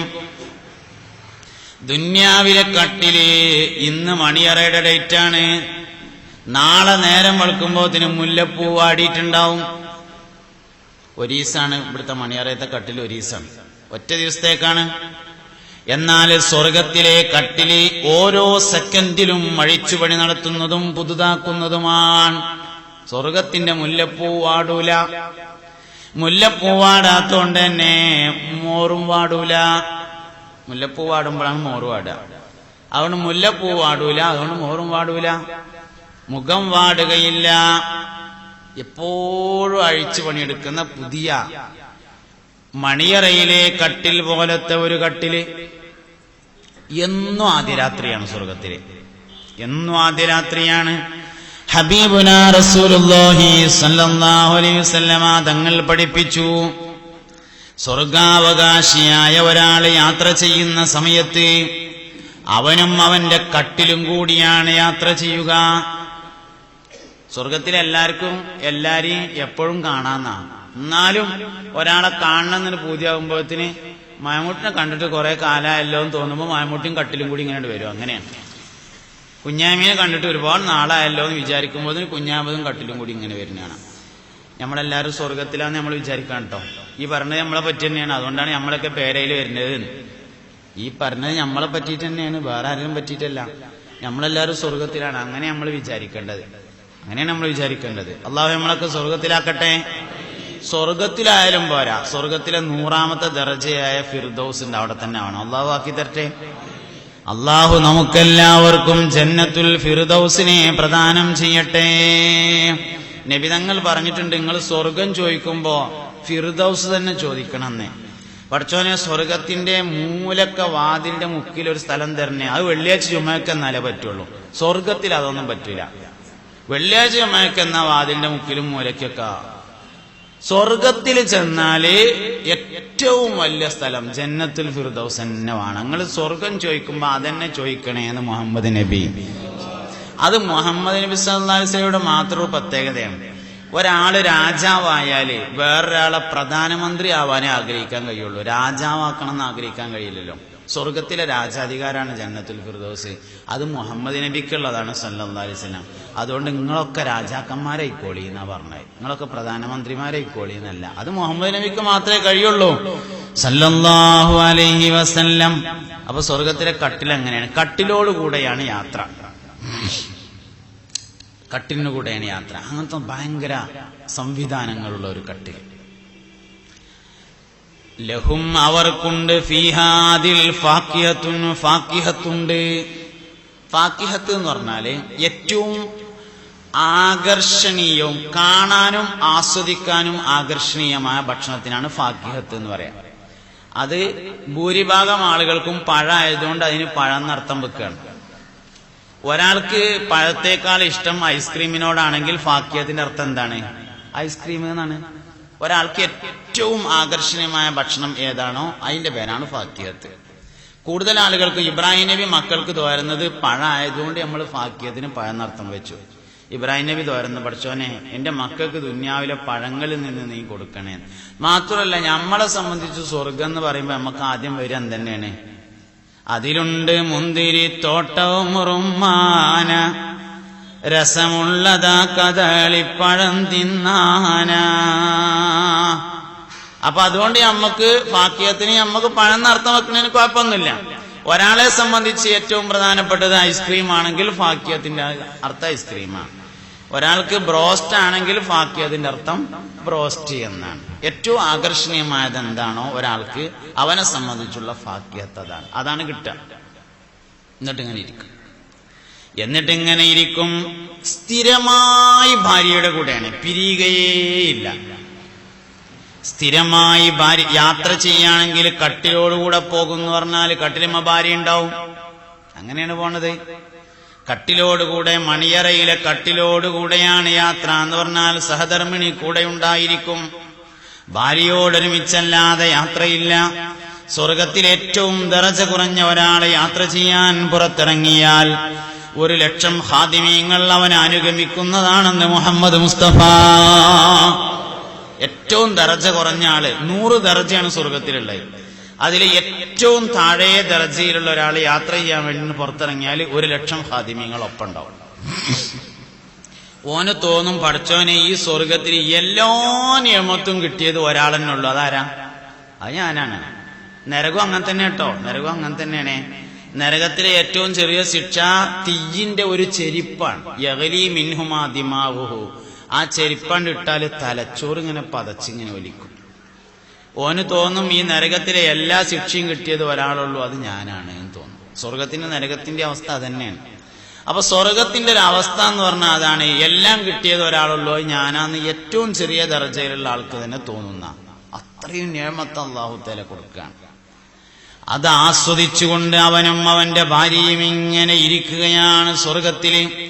വെറുക്കപ്പെടുന്ന ഒന്നും ഉണ്ടായിരിക്കില്ല, വെറും ആനന്ദകരം മാത്രമാണ്. നബിയേ, ഇവിടെ എനിക്ക് മടിയിൽ കിടത്താൻ നിങ്ങൾ ലഭിച്ചു നബിയേ. നാളെ സ്വർഗത്തിൽ വെച്ച് എനിക്ക് മടിയിൽ കിടത്താൻ നിങ്ങൾ ലഭിക്കില്ലേ എന്നാലോചിച്ചപ്പോ എനിക്ക് കരച്ചിൽ വന്നതാണ്. അല്ലാഹുവിന്റെ റസൂലേ സല്ലല്ലാഹു അലൈഹി വസല്ലം ജീവിതത്തിൽ ഒരിക്കലെങ്കിലും പടച്ചോനെ എന്റെ ഭാര്യനെ എനിക്ക് സ്വർഗത്തിൽ കിട്ടൂലേ എന്നാലോചിച്ച് കരയാൻ ഞമ്മക്കോ, എന്റെ ഭർത്താവിനെ എനിക്ക് സ്വർഗത്തിൽ കിട്ടൂലേ എന്നാലോചിച്ച് കരയാൻ ഭാര്യക്കോ കഴിഞ്ഞിട്ടുണ്ടോ? അതാണ് നമ്മളെ കുടുംബജീവിതം പരാജയപ്പെടുന്നതിന്റെ കാരണം. ഇത് ഇവിടം കൊണ്ടാണ് ആസ്വദിച്ച് തീർക്കാനുള്ളതെന്ന് നമ്മൾ മനസ്സിലാക്കിയത്. അവിടെയാണ് പ്രശ്നം പറ്റുന്നത്. ഇത് ഇവിടല്ല, ഇത് ജീവൻ റൂഹ് പിരിയുന്നതോടുകൂടെ ആരംഭിക്കുന്ന ഒരു ജീവിതമാണ് എന്ന് മനസ്സിലാക്കിയാൽ എല്ലാ പ്രശ്നവും തീർന്നു. ജീവൻ പിരിഞ്ഞത് മുതലാണ് യഥാർത്ഥത്തിൽ ഈ ജീവിതത്തിന്റെ ആരംഭമുള്ളത്. ഇണകളായുള്ള ആസ്വദിച്ച ജീവിതം ഇവിടേക്കുള്ളതല്ല, അത് സ്വർഗത്തിലേക്കുള്ളതാണ്. അവിടുന്ന് തുടങ്ങിയത്. ആദം വല്ലിപ്പ വല്യമ്മാനെ കല്യാണം കഴിച്ചത് സ്വർഗത്തുനിന്നാണ്. സ്വർഗത്തിൽ നിന്ന് തുടങ്ങി സ്വർഗത്തിൽ അവസാനിക്കുന്നതാണ് കുടുംബജീവിതം, വൈവാഹിക ജീവിതം. വല്ലിപ്പ വല്യമ്മാനെ കല്യാണം കഴിച്ചത് സ്വർഗത്തുനിന്നാണ്. പക്ഷേ അവർ വീട് കൂടിയിരുന്നില്ലെന്ന് ബഹുമാനപ്പെട്ട ഹുജ്ജത്തുൽ ഇസ്ലാം അബൂ ഹാമിദുൽ ഗസാലി തന്റെ അൽ ബിദായത്ത് വന്നിഹായയിൽ രേഖപ്പെടുത്തിയിട്ടുണ്ട്. കല്യാണം കഴിച്ചു എന്നുള്ളൂ, ഒന്നിച്ചൊരു പുതപ്പിൽ കിടന്നുറങ്ങിയിട്ടില്ല. അതിന് ഓല് ഇങ്ങോട്ട് വന്നതാണ്. അതിനാണ് അവർ രണ്ടുപേരും ഇങ്ങോട്ട് വന്നത്. ബഹുമാനപ്പെട്ട ആദം അലൈഹിസ്സലാം വന്നിട്ട് ദജിന എന്ന് പറയുന്ന പ്രദേശത്തിറങ്ങി ശ്രീലങ്കയില്. ഹവ്വാ ബീവി റളിയല്ലാഹു അൻഹ സൗദി അറേബ്യയിലെ ജിദ്ദയിൽ ഇറങ്ങി. അറഫയിൽ വെച്ച് അവർ രണ്ടുപേരും കണ്ടുമുട്ടിയ അന്ന് നസലൽ അമീൻ മലക്ക് ജിബ്രായീൽ അലൈഹിസ്സലാം ഇറങ്ങി വന്നു. ഭാര്യയും ഭർത്താവുമായി ജീവിക്കൽ എങ്ങനെയാണെന്ന് പഠിപ്പിച്ചു കൊടുത്തു. മനുഷ്യന് മാത്രം ഒരു കാര്യം പഠിക്കാതെ ചെയ്യാൻ കഴിയില്ല. ലോണ് ശ്രദ്ധിക്കണം. ഞാനീ പറയണ കാര്യം, ഞാനീ പറയണത് നിങ്ങളെല്ലാവരും നല്ലോണം ശ്രദ്ധിക്കണം. ആ ജിബ്രീൽ അലൈഹിസ്സലാം വന്നിട്ട് പഠിപ്പിച്ചതാണ് പുരുഷനും സ്ത്രീയും തമ്മിൽ ബന്ധപ്പെടുന്നത് എങ്ങനെയെന്ന്. ബഹുമാനപ്പെട്ട ഇമാം ഗസാലി ഇത് വളരെ വ്യക്തമായി പറഞ്ഞിട്ടുണ്ട്. മനുഷ്യനൊരു കാര്യം പഠിക്കാതെ ചെയ്യാൻ പറ്റൂല. നമ്മൾ സാധാരണ പറയണ്ടല്ലോ, നീർക്കോലി കുട്ടിക്ക് നീന്താൻ പഠിപ്പിക്കണ്ട. വേണ്ട, അത് ജനിക്കുന്നതോടുകൂടെ നീന്താൻ അറിയും. മനുഷ്യനല്ലാത്ത ഏത് ജീവിനെയും വെള്ളത്തിലിട്ടാൻ നീന്തും, മനുഷ്യൻ മാത്രം നീണ്ടൂല. കുടിച്ചു തീർക്കാൻ നോക്കുക ഈ വെള്ളം. മനുഷ്യൻ വെള്ളം കുടിച്ചു തീർക്കാൻ പറ്റുമോ നോക്കും. പല്ലി വരെ വെള്ളത്തിൽ ചടിയ നീന്തും. പല്ലി, പാമ്പ് നീന്തും, മുരിക്കുട്ടി നീന്തും, പൈക്കുട്ടി നീന്തും, ഒക്കെ നീന്തും, പൂച്ച നീന്തും, ഒക്കെ വെള്ളത്തിൽ ചടിയ നീന്തും. മനുഷ്യൻ മാത്രം അത് കുടിച്ചിട്ട് വറ്റിച്ചിങ്ങാണ്ട് അവസാനം കയറാൻ പറ്റുമോ നോക്കും. മനുഷ്യനൊന്നും പഠിക്കാതെ കഴിയില്ല. മനുഷ്യനൊന്നും. അള്ളാഹു മനുഷ്യനല്ലാത്ത എല്ലാ ജീവികൾക്കും ആവശ്യമായ സംവിധാനങ്ങൾ സ്വയമായി വെച്ചിട്ടുണ്ട്. ആട് പ്രസവിച്ചാൽ അല്പസമയം ആടിന്റെ കുട്ടി ഇങ്ങനെ കിടക്കും. ഒന്ന് ക്ഷീണൊക്കെ മാറിയതിന് ശേഷം മൂപ്പര് എഴുന്നേറ്റ് കയ്യും കാലൊക്കെ ഒന്ന് കുടഞ്ഞിട്ട് മെല്ലെ പോയി ഉമ്മാന്റെ അകട്ടിൽ പോയിട്ട് പാലുടിക്കും. മനുഷ്യന്റെ കുട്ടി ജനിച്ചാലോ? മനുഷ്യന്റെ കുട്ടി ജനിച്ചാൽ വേറൊരാൾ എടുത്തുകൊണ്ടുപോയിട്ട് മുലയുടെ അടുത്ത് കൊണ്ടാക്കിയിട്ട് മുലക്കണ്ണ് വായിലേക്ക് വെച്ച് ഞെക്കിക്കൊടുത്തെങ്കിൽ മാത്രമേ കുടിക്കൂ. മനുഷ്യന് ഉമ്മാന്റെ മുല കുടിക്കാൻ വരെ ജന്മനാ കഴിയില്ല. നമുക്കതിനൊന്നും അറിയില്ല. നമുക്കെല്ലാം പഠിക്കണം. കുടുംബജീവിതം നമ്മൾ എവിടെ നിന്ന് പഠിച്ചു? ആര് പറഞ്ഞു തന്നു? വൈവാഹിക ജീവിതം എന്ന് പറയുന്നത്, പുരുഷൻ സ്ത്രീയായിട്ടുള്ള ജീവിതം എന്ന് പറയുന്നത് ഉമ്മ പഠിപ്പിക്കേണ്ടതാണ്. യഥാർത്ഥത്തിൽ ഉമ്മയിൽ നിന്നാണ് ലൈംഗിക ജീവിതം പഠിക്കേണ്ടത്. പഠിക്കേണ്ട സമയത്ത് കുട്ടി അത് ചോദിച്ചിട്ടുണ്ട്, ഉമ്മ പറഞ്ഞു കൊടുക്കാതിരുന്നതാണ്. മൂത്ത കുട്ടിക്ക് 3 വയസ്സായി. രണ്ടാമത്തെ കുട്ടിനെ ആശുപത്രിയിൽ നിന്ന് പ്രസവിച്ച് 7ാമത്തെ ദിവസം 8ാമത്തെ ദിവസം ആശുപത്രിയിൽ നിന്ന് വന്ന് കുട്ടിനെ കാണലും തിരക്കൊക്കെ ആയി ഒക്കെ കഴിഞ്ഞ് എല്ലാം കാലിയായപ്പോ ആരുമില്ലാത്ത സമയം നോക്കിയിട്ട് മൂത്ത കുട്ടി 3.5 വയസ്സുകാരൻ വന്നിട്ട് ഉമ്മാന്റെ അടുത്ത് വന്നിട്ട്, ഉമ്മ ഇന്നിനെ എവിടുന്ന് കിട്ടിയതാന്ന് ചോദിച്ചില്ലേ? അന്ന് ഉമ്മ എന്തേ പറഞ്ഞു? ആശുപത്രിയിൽ നിന്ന് കിട്ടിയതാണ്, ഗവൺമെന്റ് ആശുപത്രിയിൽ നിന്ന്. എന്താ മനസ്സിലാക്കുക? ഇതേമാതിരി ഒരു 3.5 കൊല്ലം മുമ്പ് ഇനിയും ഗവൺമെന്റ് ആശുപത്രിയിൽ നിന്ന് കിട്ടിയതെന്നല്ല മനസ്സിലാക്കുക. എന്തുകൊണ്ട് ആ കുട്ടിക്ക് അത് കൃത്യമായിട്ടൊന്ന് പറഞ്ഞു കൊടുത്തൂടെ? അത് ഉമ്മാന്റെ ഉദരത്തിൽ ഉമ്മാന്റെ പള്ളങ്ങനെ പൊന്തി കണ്ടിന്നിലേക്ക് ഇമ്മാന്റെ വയറ്റിൽ ഇങ്ങനെ ഉണ്ടായതാ. കൃത്യമായിട്ട് പറഞ്ഞു കൊടുക്കുക. ഓൻ ചോദിക്കായിട്ടല്ല, നമ്മൾ പറഞ്ഞു കൊടുക്കായിട്ടാണ്. ഉമ്മയിൽ നിന്നാണ് ലൈംഗിക ജീവിതം ഒരു കുട്ടി പഠിക്കേണ്ടത്. മനുഷ്യൻ ഒരു കാര്യം പഠിക്കാതെ ചെയ്യാൻ കഴിയില്ല. ഒരു കാര്യം മനുഷ്യന് പഠിക്കാതെ ചെയ്യാൻ കഴിയില്ല. അതുകൊണ്ട് നമ്മൾ ആര് പഠിച്ചു, നമ്മൾ ആരെ പഠിപ്പിച്ചു, അത് വളരെ പ്രധാനപ്പെട്ട ഒരു കാര്യമല്ലേ. സെക്സ് എന്ന് പറയുന്ന, ലൈംഗികത എന്ന് പറയുന്നത് ഒരു യാഥാർത്ഥ്യമാണ്, ഒരു സത്യമാണ്. സത്യത്തെ നിഷേധിച്ചിട്ട് എന്താ കാര്യം? അതിനെ ഉൾക്കൊള്ളുക എന്നതാണ് ഏറ്റവും പ്രധാനം. അത് ഉൾക്കൊള്ളുക എന്നത് ഏറ്റവും പ്രധാനമാണ്. നമ്മളെല്ലാ കാര്യങ്ങളും നമ്മളെടുത്ത അങ്ങനെ തന്നെയാണ്. ഞങ്ങളോട് അത്ഭുതകരമായ ഒരു കാര്യം പറയാണ്. 20 ദശലക്ഷം ഇനം ജന്തുക്കൾ പ്രപഞ്ചത്തിലുണ്ട്. 20 ദശലക്ഷം ഇനം ജന്തുക്കൾ. അതിൽ മനുഷ്യനല്ലാത്ത ഒരു ജീവിയും കുട്ടികൾ ഉണ്ടാവാൻ വേണ്ടിയല്ലാതെ ഇണചേരാറില്ല എന്നതാണ് സത്യം. നിങ്ങളെല്ലാവരും ശ്രദ്ധിക്കണം. ഞാനിത് പറയാതിരുന്നാൽ ഇനി ഒരാൾ പറയാൻ വരുമെന്ന് തോന്നുന്നില്ല. അതുകൊണ്ട് ഞാനത് പറഞ്ഞുതരാണ്. കുട്ടികളുടെ സദസ്സിൽ പറയാൻ പ്രയാസമുണ്ട്, എന്നാലും കൂടിയിട്ട്. നമ്മളെല്ലാവരും ഒരുപാട് ലൈംഗിക ബന്ധങ്ങളെ കുറിച്ച് കാണുന്നുണ്ട്. മനുഷ്യനല്ലാത്ത ജീവികളുടെ ലൈംഗിക ബന്ധങ്ങൾ പരിശോധിച്ചാൽ നമുക്ക് വലിയൊരു കാര്യം മനസ്സിലാവും. ഒരു കൊറ്റനാടും ഒരു പെണ്ണാടും തമ്മിൽ ഇണചേരുന്നതിന് മുമ്പ് അവർക്ക് ചില കർമ്മങ്ങളുണ്ട്. പെണ്ണാട് നിൽക്കുന്നതിന്റെ മുൻവശത്ത് വന്ന് സ്നേഹപ്രകടനങ്ങൾ നടത്തും കൊറ്റനാട്. ആ സമയത്ത് പെണ്ണാടൊന്ന് മൂത്രമൊഴിച്ചു കൊടുക്കും. ആണാട്, കൊറ്റനാട് ബാക്കിൽ വന്ന് മൂത്രം മൂക്കിലേക്കാക്കി മുകളിലേക്ക് പിടിച്ച് 2 വലി വലിക്കും. എന്താണ് പേള നോക്കിയത്? എന്താണ് ആ ആട് പരിശോധിച്ചത്? മൂത്രം പരിശോധിക്കുന്നത് എന്തിനാ? മൂത്രം പരിശോധിക്കുന്നത് ഗർഭിണിയാണോ എന്നറിയാനാണ്. എന്നാൽ മനുഷ്യൻ മൂത്രം പരിശോധിക്കുന്നത് ഗർഭിണിയാണോ എന്നറിയാൻ മാത്രമാണെങ്കിൽ ആട് 2 പ്രാവശ്യം വലിക്കും. ഇനി നോക്കുകൊണ്ടോ, 2 പ്രാവശ്യം വലിക്കണത്. ഒന്ന്, നിലവിൽ ഗർഭിണിയാണോ എന്നറിയാനും ഗർഭിണിയാവാൻ തയ്യാറുണ്ടോ എന്നറിയാനുമാണ്. ഇല്ലെങ്കിൽ ആ പെണ്ണാടുമായി കൊറ്റനാട് ഇണചേരാറില്ല. മനുഷ്യൻ മാത്രം കുട്ടികളുണ്ടാവരുതേ എന്ന് കരുതി ഇണചേരുന്നു. വേറൊരു ജീവി അങ്ങനെ ചെയ്യൂല. കന്നിമാസത്തിലാണ് നായക്കൾ ഇണചേരുന്നത്. നാദിറായി, വളരെ അപൂർവമായി അല്ലാത്തത് സംഭവിച്ചേക്കാം. അതില്ലാത്ത മാതിരി കൂട്ടണം. ഏതിനും എതിരിൽ ചില അപൂർവ സംഭവങ്ങൾ ഉണ്ടായിരിക്കും. കന്നിമാസത്തിലാണ് നായക്കൾ ഇണചേരുന്നത്. എന്തേ കാരണം? കന്നിമാസത്തിലെ പട്ടി ഗർഭിണിയാവുള്ളൂ എന്നതാണ് കാരണം. മനുഷ്യനല്ലാത്ത ഒരു ജീവിയും കുട്ടികൾ ഉണ്ടാവുക എന്ന ലക്ഷ്യത്തിലല്ലാതെ ഇണചേരാറില്ല. ലൈംഗിക അസംതൃപ്തിയുടെ കാരണം കുട്ടികൾ ഉണ്ടാവരുതേ എന്ന് കരുതി ഇണചേരുന്നു എന്നതാണ്. നമ്മൾ കുട്ടികളുണ്ടായാലും ഭാര്യ ഗർഭിണിയായാലും നമ്മളെ ചങ്ങായിമാരോട് നമ്മൾ പറഞ്ഞത് എടാ കുടുങ്ങിയടാ എന്നാ പറഞ്ഞത്. വെള്ളം കോരാൻ ചെന്നപ്പോൾ ഓളും അങ്ങനെ തന്നെ പറഞ്ഞത് എടി പറ്റിച്ചു എന്നാ തോന്നണത് എന്നാ. പിന്നെ എങ്ങനെ ആ കുട്ടിനെ കൊണ്ട് നമ്മൾ കുടുങ്ങാതിരിക്കോ? കാരണം നമ്മളുണ്ടായപ്പോ തന്നെ മനസ്സുകൊണ്ട് കരുതിയത് കുടുങ്ങിയെന്നാണ്. ഞാൻ പറഞ്ഞത് നമുക്കൊരു കാര്യം പഠിക്കാതെ ചെയ്യാൻ പറ്റൂല. നമ്മളെല്ലാ കാര്യവും പഠിച്ചിട്ടേ ചെയ്യാൻ പറ്റും. അതുകൊണ്ട് കുടുംബജീവിതം, ലൈംഗിക ജീവിതം എന്നത് നമ്മൾ പഠിക്കേണ്ടതാണ്. എവിടെ നിന്ന് പഠിക്കണം? ഈ ലോകത്തെ ഏറ്റവും വലിയ മാതൃക ഹബീബുനാ റസൂലുള്ളാഹി സല്ലല്ലാഹു അലൈഹി വസല്ലമ തങ്ങളാണ്.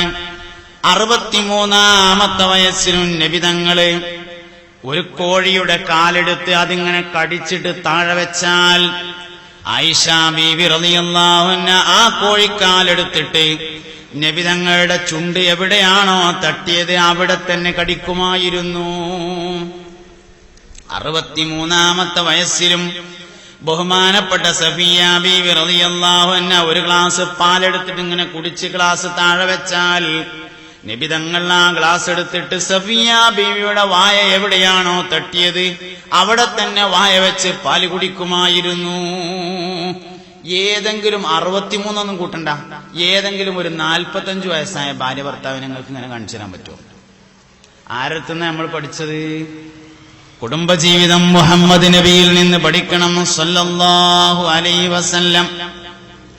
കുടുംബജീവിതം നബി തങ്ങളിൽ നിന്ന് പഠിക്കണം. ഇടക്കിടക്ക് ഇങ്ങനെ ആടിനെ കറുത്താല് അതിന്റെ കുറകെടുത്തിട്ട് ഖദീജാബിയുടെ കൂട്ടുകാരികൾക്കാന്ന് പറഞ്ഞിട്ട് ഇങ്ങനെ കൊടുത്തയക്കും നബി തങ്ങള്. വല്ലാതായപ്പോ പോലീസ് ആയിഷ ബീവി ചോദിച്ചു, അജൂസുൻ കഥാവ കഥ, നബിയെ നിങ്ങളിങ്ങനെ എപ്പോഴും പറഞ്ഞ ഈ ഖദീജ ഒരു തള്ളല്ലേ എന്ന് ചോദിച്ചു. ഒരു തള്ളനെ പറ്റിയിട്ടല്ലേ നിങ്ങൾ പറയണത്, എപ്പോഴും ഇങ്ങനെ പറയണ്ടല്ലോ. വഖദ് അബ്ദലകല്ലാഹു ഖൈറൻ മിൻഹാ, ഖദീജയേക്കാൾ ഖൈറായ ധാരാളം സ്ത്രീകളെ അള്ളാഹു നിങ്ങൾക്ക് പകരം തന്നില്ലയോ നബിയേ എന്ന് ചോദിച്ചപ്പോ നബി തങ്ങൾ പറഞ്ഞു, മാ അബ്ദലനി അല്ലാഹു ഖൈറൻ മിൻഹാ, ഖദീജയേക്കാൾ ഖൈറായ ഭാര്യയെ അള്ളാഹു എനിക്ക് പകരം തന്നിട്ടില്ല. എന്നിട്ട് 3 കാര്യം പറഞ്ഞു. ഒന്നാമത്തെ കാര്യം വലദത്തിനി ഇബ്നഹാ, ഖദീജ എനിക്ക് കുട്ടികളെ പ്രസവിച്ചു തന്നിരിക്കുന്നു. ഒരു സ്ത്രീയുടെ ഏറ്റവും വലിയ മഹത്വം എന്ന് പറഞ്ഞത് ഗർഭപാത്രമാണ്. ഒരു പെണ്ണിന്റെ ഏറ്റവും വലിയ മഹത്വം ഗർഭപാത്രമാണ്. ഗർഭപാത്രം നഷ്ടപ്പെട്ടാൽ ശബ്ദം വരെ മാറും, ശരീരത്തിൽ രോമവളർച്ചയുണ്ടാകും. ഗർഭപാത്രം നഷ്ടപ്പെട്ടാൽ സ്ത്രീകൾക്ക് ശരീരത്തിൽ രോമവളർച്ച കൂടുതലായിരിക്കും, താടി മീശയൊക്കെ ഉണ്ടാവാൻ തുടങ്ങും, ശബ്ദം വരെ പുരുഷന്റേതായി മാറും. സ്ത്രീയുടെ ഏറ്റവും വലിയ മഹത്വം ഗർഭപാത്രമാണ്. ചില അനിവാര്യതകളിൽ എടുത്തു കളയേണ്ടി വരും. ഞാനതിന് ശരിക്കൊന്നല്ല കേട്ടോ, ഞാനത് പാടില്ല എന്നൊന്നും പറയല്ല. പക്ഷെ പെണ്ണിന്റെ ഏറ്റവും വലിയ മഹത്വം ഗർഭപാത്രമാണ്. വലദത്തിനി ബിനഹാ, ഖദീജ എനിക്ക് കുട്ടിയെ പ്രസവിച്ചു തന്നു. 2 കുട്ടികളെ, മക്കളെ അറുത്ത് തോൽ പൊളിച്ച് വൈക്കോൽ നിറച്ച് നിങ്ങളല്ല കേട്ടോ. ഒരു സലാത്തല്ലേ, യാ നബി സലാം അലൈക്കും, യാ റസൂൽ സലാം അലൈക്കും, യാ ഹബീബ് സലാം അലൈക്കും, സ്വലവാത്തുല്ലാഹി അലൈക്കും. അതർക്കടി ഇടയിലിരുത്ത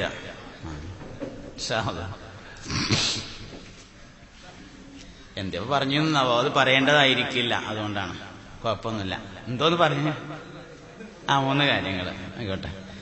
അപ്പോ രണ്ടാമത്തത് ആമനത്തി ബി ഹീന കഫറന്നാസ് എന്നാണ്. ആമനത്തി ബി ഹീന കഫറന്നാസ്, ജനങ്ങൾ എന്നെ നിഷേധിച്ചപ്പോ ഖദീജ എന്നെ വിശ്വസിച്ചു. അതാണ് രണ്ടാമത്തെ കാര്യം. എല്ലാവരും പറ്റും. ഒരു മനുഷ്യന് കിട്ടുന്ന ഏറ്റവും വലിയ സർട്ടിഫിക്കറ്റ് സ്വന്തം ഭാര്യയുടെ സർട്ടിഫിക്കറ്റാണ്. നമ്മളെ നാട്ടുകാർ മൊത്തം സാലിബൈസ് ഭയങ്കര സംഭവമാണെന്ന് പറഞ്ഞാലും പെണ്ണുങ്ങൾക്ക് പുതിയാപ്പിള തന്നെയാണല്ലോ, അവിടെയാണ് പ്രശ്നം കിടക്കണേ. നബി തങ്ങളുടെ ഏറ്റവും വലിയ സർട്ടിഫിക്കറ്റ് സ്വന്തം. അത് ഏത് ഭാര്യ? ഖദീജാബി എന്ന് പറഞ്ഞ സംഗതിയെ കുറിച്ച് നമുക്ക് നല്ലോണം പഠിക്കണ്ടേ. ഖദീജാബിക്ക് 40 വയസ്സാണ്. എന്താണ് സ്ത്രീകളുടെ 40 വയസ്സിന്റെ പ്രത്യേകത? സ്ത്രീകൾ ലൈംഗികമായി ഏറ്റവും കൂടുതൽ ദാഹം അനുഭവിക്കുന്ന പ്രായം 40. ശരാശരിയാണ് കേട്ടോ. ശരാശരി 40 എന്ന് പറഞ്ഞാൽ 38 മുതൽ 42 വരെ.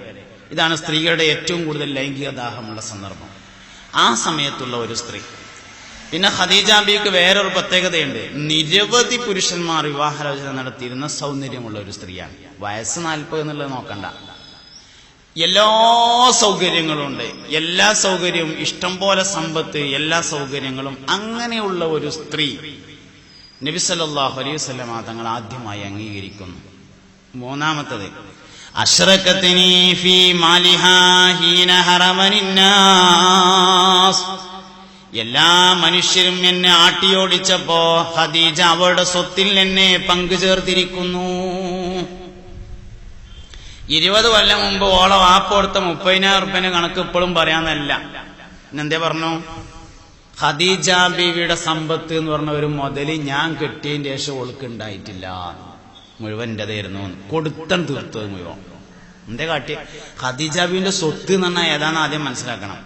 അറബികൾ കൊല്ലത്തിൽ 2 പ്രാവശ്യമാണ് കച്ചവടം ചെയ്യാം, വർഷത്തിൽ 2 പ്രാവശ്യമാണ് കച്ചവടം എന്ന് പറഞ്ഞാൽ ഒരു കച്ചവടം 6 മാസത്തെ വരുമാന മാർഗമാണ്, 6 മാസത്തെ ജീവിത മാർഗമാണ് ഒരു കച്ചവടം. ഒരു കച്ചവട സംഘത്തിൽ 40 ഒട്ടകങ്ങളാണ് ഉണ്ടാകുക. 40 ഒട്ടകപ്പുറത്ത് 40 വീട്ടിൽ നിന്ന് ഓരോ ആളുകൾ വീതം ഉണ്ടാവും എന്ന് പറഞ്ഞാല് 40 ഒട്ടകങ്ങളുള്ള ഒരു സംഘം 40 കുടുംബത്തിന്റെ 6 മാസത്തെ വരുമാന മാർഗമാണ്. എന്നാൽ ഖദീജ ബീവിക്ക് ഒട്ടക സംഘമുണ്ട്, 40 ഒട്ടകമുണ്ട്. 40ന്റെ പുറത്തും കൂലിക്കാരാണ് എന്ന് പറഞ്ഞാൽ 40 വാര തന്നെയാണ് ഖദീജ ബീവിയുടേതാണ്. അങ്ങനത്തെ ഒരു സംഘമല്ല, അങ്ങനത്തെ ധാരാളം സംഘത്തിന്റെ ഉടമയാണ് ഖുവൈലിദിന്റെ മകളായ സയ്യിദത്തുന ഖദീജ. അത് മുഴുവനും കൊടുത്തിട്ട് നബി തങ്ങൾ സ്വതക്ക കൊടുത്താണ് തീർത്തു, ഒരു കുഴപ്പവും ഉണ്ടായില്ല. അതാണ് മുതല്. ആ മുതല് മുഴുവൻ ഇന്റതാക്കി മാറ്റി. അഷ്റഖത്തിനി ഫീ മാലിഹാ ഹീന ഹറമനിന്നാസ്, ജനങ്ങളെല്ലാവരും എന്നെ ആട്ടിയോടിച്ചപ്പോ ഖദീജ അവരുടെ സമ്പത്തിൽ എന്നെ പങ്കുചേർത്തു എന്ന് ഹബീബുനാ റസൂലുള്ളാഹി സല്ലല്ലാഹു അലൈഹി വസല്ലം. ഈ ആണുങ്ങളെയും പെണ്ണുങ്ങളുടെയും മാനസികാവസ്ഥ തമ്മിലൊരു വ്യത്യാസമുണ്ട്. പുരുഷന്മാരുടേത് ശേഖരണ മനസ്സും സ്ത്രീകളുടേത് നിർമ്മാണ മനസ്സുമാണ്. അതായത് ഒരു പെണ്ണിനെ ടെൻഷനാക്കുന്നതും ഒരു പുരുഷനെ ടെൻഷനാക്കുന്നതും ഒരേ കാര്യമല്ല, രണ്ടാളുടെയും 2 മനസ്സാണ്. ആണുങ്ങൾക്ക് ടെൻഷൻ വരിക, നിങ്ങൾ എന്ത് മനസ്സാ 5 വയസ്സക്ക് വകയില്ല എന്ന് പറഞ്ഞാൽ ടെൻഷനായി. അല്ലെങ്കിൽ നിങ്ങൾക്ക് ഒരു ചായന്റെ വെള്ളം കൂടി ഉണ്ടാക്കാൻ കഴിയൂലല്ലോ എന്ന് പറഞ്ഞാൽ ഒരു കുഴപ്പമില്ല. കാരണം മൂപ്പർ ജോലി ചായന്റെ വെള്ളം ഉണ്ടാക്കലല്ല, ശേഖരണ മനസ്സാണ്. പൈസ ഉണ്ടാക്കുക, അതാണ് പുരുഷന്റെ മനസ്സ്. എന്നാൽ സ്ത്രീയുടെ മനസ്സ് നിർമ്മാണ മനസ്സാണ്. നിർമ്മാണ മനസ്സ് എന്ന് പറഞ്ഞാല് ചായ ഉണ്ടാക്കുക, കഞ്ഞി ഉണ്ടാക്കുക, പാത്രം അരിച്ചോരുക, തുടക്കുക, തിരുമ്പുക, അങ്ങനെയുള്ള അതാണ് നിർമ്മാണ മനസ്സ്. അവളെ സപ്പോർട്ട് ചെയ്യേണ്ടത് അതിലാണ്. എന്നെങ്കിലും ഒരു ദിവസം ചാറിലിപ്പ് എറിയാൽ ഇവിടെ ഒന്നും ചാറിലിപ്പ് എന്നെ എന്ന് പറയുമ്പോഴാണ് അവർക്ക് ടെൻഷൻ. അന്റെ അടുത്ത് ഒറ്റ പൈസ ഇല്ലല്ലോ എന്ന് പറഞ്ഞാൽ ഒരു കുഴപ്പമില്ല, പെണ്ണിന്റെ അടുത്ത് പൈസ ഉണ്ടാകേണ്ട ആവശ്യമില്ല. ആണുങ്ങളും ആണോ ഒന്ന് ശ്രദ്ധിക്കുക, പോക്കറ്റിന്റെ അവസ്ഥ ഒരിക്കലും പെണ്ണുങ്ങളെ അറിയിക്കരുത്. പോക്കറ്റ് കാലിയാണ് എന്നുള്ളത് സ്ത്രീകളെ അറിയിക്കാൻ പാടില്ല. എല്ലാ വിലയും നിലയും പോവും, മാത്രമല്ല നമ്മൾ ടെൻഷനാവും ചെയ്യും. അത് നമ്മൾ മാത്രം അറിഞ്ഞിരിക്കേണ്ട ഒരു കാര്യമാണ്. പെണ്ണുങ്ങളെ വയസ്സും ആണുങ്ങളെ ശമ്പളവും ആരെയും അറിയിക്കാൻ പാടില്ല. എത്ര ഉറുപ്പ് വരുമാനം ഉണ്ട് എന്ന് ആരെയും അറിയിക്കരുത്. ഉള്ളതുകൊണ്ട് നല്ല മട്ടത്തിൽ ഓണം പോലെ ജീവിച്ചു പോകുക എന്നുള്ളതാണ്. പെണ്ണുങ്ങളെ വയസ്സ് പറയും വേണ്ട, ചോദിക്കും വേണ്ട, അത് ഓൽക്ക് മാത്രം അറിഞ്ഞാൽ മതി. ഇത് രണ്ടും ചോദിക്കാൻ പറ്റാത്ത കാര്യങ്ങളാണ്. അപ്പോ സപ്പോർട്ട് ചെയ്യേണ്ടതും അങ്ങനെ തന്നെയാണ്. അപ്പൊ സ്ത്രീകളെ നമ്മൾ സപ്പോർട്ട് ചെയ്യേണ്ടത് നിർമ്മാണ വിഷയത്തിലാണ്. നമ്മൾ ആലോചിക്കേണ്ട ഒരു കാര്യങ്ങൾ, നമ്മൾ സപ്പോർട്ട് ചെയ്യേണ്ട ഒരു കാര്യത്തിനും സപ്പോർട്ട് ചെയ്യാറില്ലല്ലോ. നിങ്ങൾ ആരെങ്കിലും ആലോചിച്ച് ചോദിക്കണോ? ഇതിലിപ്പോ 25 കൊല്ലമായി കല്യാണം കഴിച്ചവരുണ്ടാവും, 20 കൊല്ലം, 30 കൊല്ലം, 40 കൊല്ലം. അങ്ങനെ താഴെ പെണ്ണുങ്ങളോട് നമ്മൾ ആണുങ്ങളോട് പറയാം. ഞാൻ ചോദിക്കണത് നിങ്ങൾ മനസ്സിൽ ഇങ്ങനെ ചോദിച്ചാൽ മതി, ആരും പറയണ്ട. ഓരോരുത്തർ അവനെന്റെ മനസ്സിൽ ചോദിക്കുക. നമ്മളിപ്പോ 15 കൊല്ലം, 20 കൊല്ലം, 10 കൊല്ലം, 40 കൊല്ലം, 45 കൊല്ലമൊക്കെ ആയിട്ട് കല്യാണം കഴിച്ച ആൾക്കാരുണ്ട്. ഞമ്മക്കൊക്കെ നമ്മളെ പെണ്ണുങ്ങളോട് നല്ല ഇഷ്ടമാണ്, ആർക്കും എതിർപ്പില്ല. ഒക്കെ സ്വർഗത്തേക്ക് എത്തണം, ജന്നാത്തുൽ ഫിർദൗസിൽ ഒരുമിച്ച് കൊള്ളണമെന്ന് ആഗ്രഹമാണ്. അള്ളാഹ് ഒരുമിച്ച് വിടട്ടെ, വേണ്ട തന്നെയാണ് എല്ലാവരും. അങ്ങനെ നല്ല ഇഷ്ടമാണ് നമുക്ക് എല്ലാവർക്കും.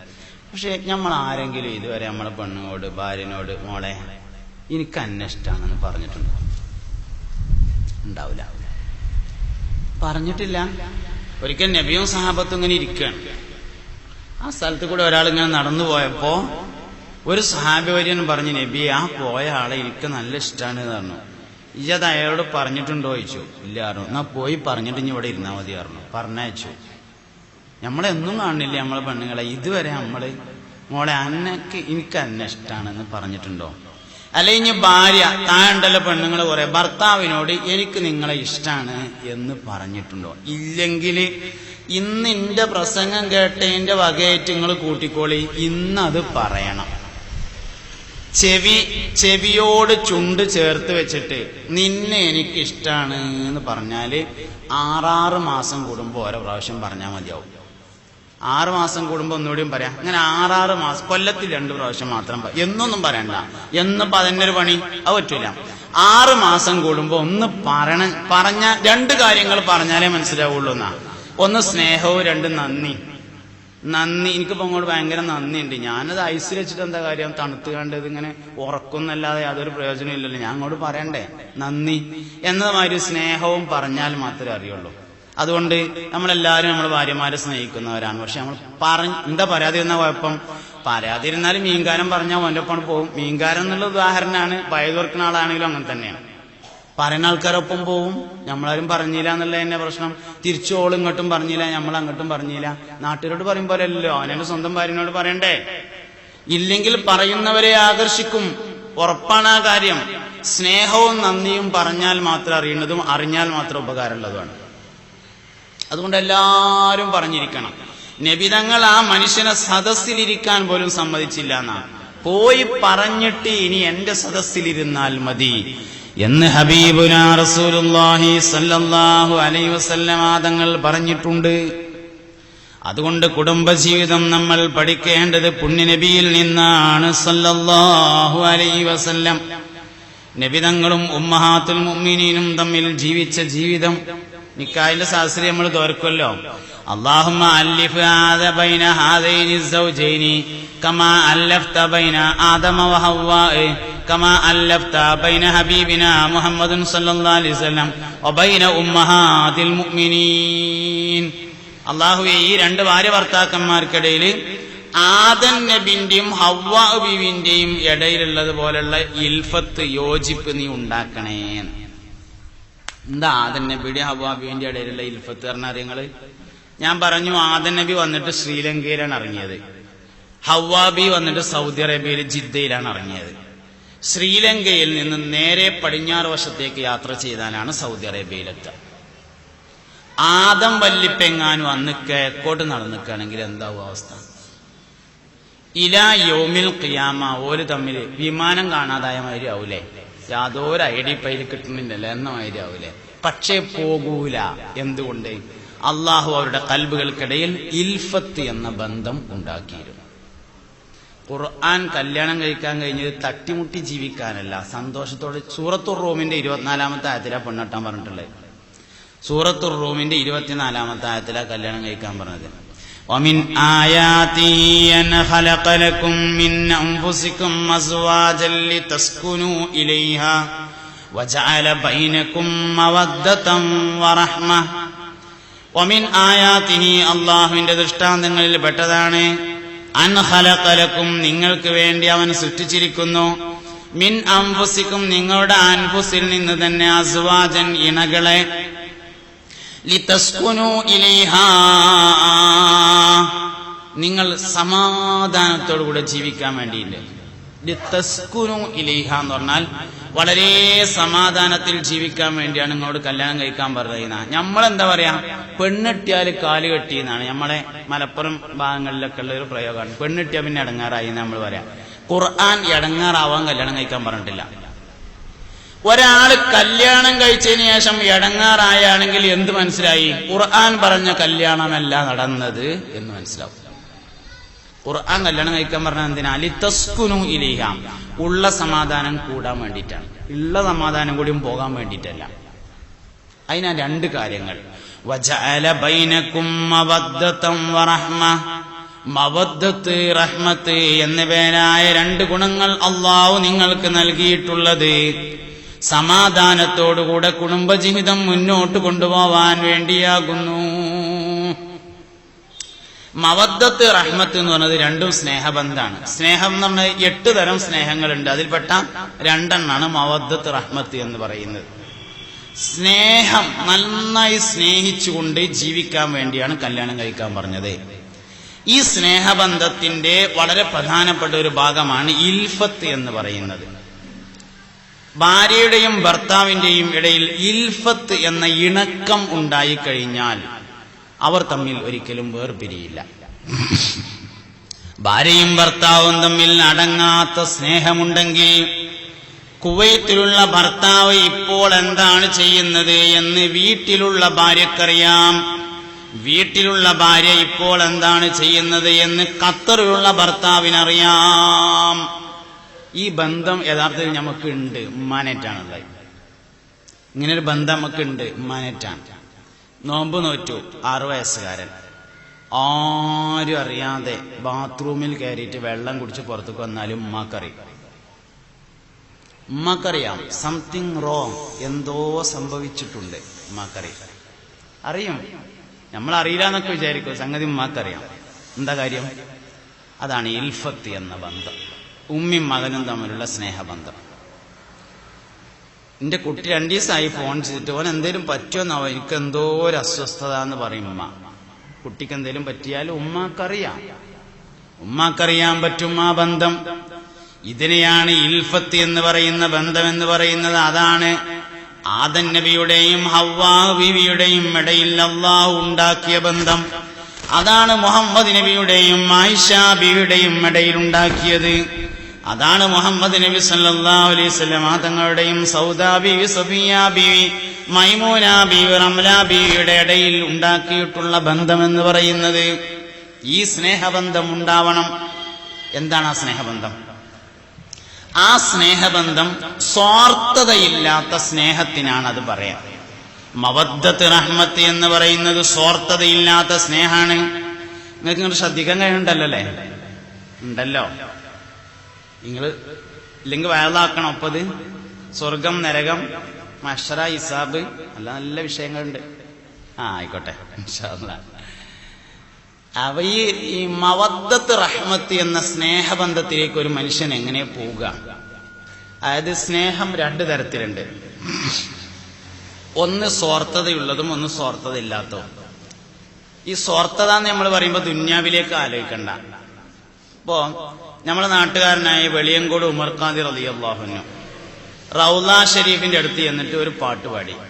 അപ്പൊ റൗള തുറന്നു. യാ അക്റമൽ ഖുറമാലാ അതാബികും ഉമറൽ ഫഖീറൽ മുർതജീ ജനാബികും യർജുൽ ലതാഅലൽ ബകായി ബിബാബികും വദ്ദംഉ മിൻ നൈനൈഹി സലസജീമാ സല്ലു അലൈഹി വസല്ലിമു തസ്ലീമാ. റൗള തുറന്നു. ഇത് നമ്മളെ സബീനന്റെ സൈഡിലുണ്ട്. ഈ ആക്രമം ബൈത്ത് ഹജ്ജിന് പോകുമ്പോ എഴുതെടുത്ത് പോവുക. 1000 വട്ടം ചെല്ലിയാലും തുറക്കൂല. 10,000 വട്ടം ചെല്ലിയാലും തുറക്കൂല. എന്തേ? ബെയ്ത്തൊന്നല്ലാത്തതല്ല കാരണം. ബെയ്ത്ത് ഒന്ന് തന്നെയാണ്. ഇത് ചെല്ലിയാൽ തുറക്കും റൗള ഷരീഫിന്റെ വാതിലിന്ന് നമ്മളെ തല പറഞ്ഞു തന്നതാണ്.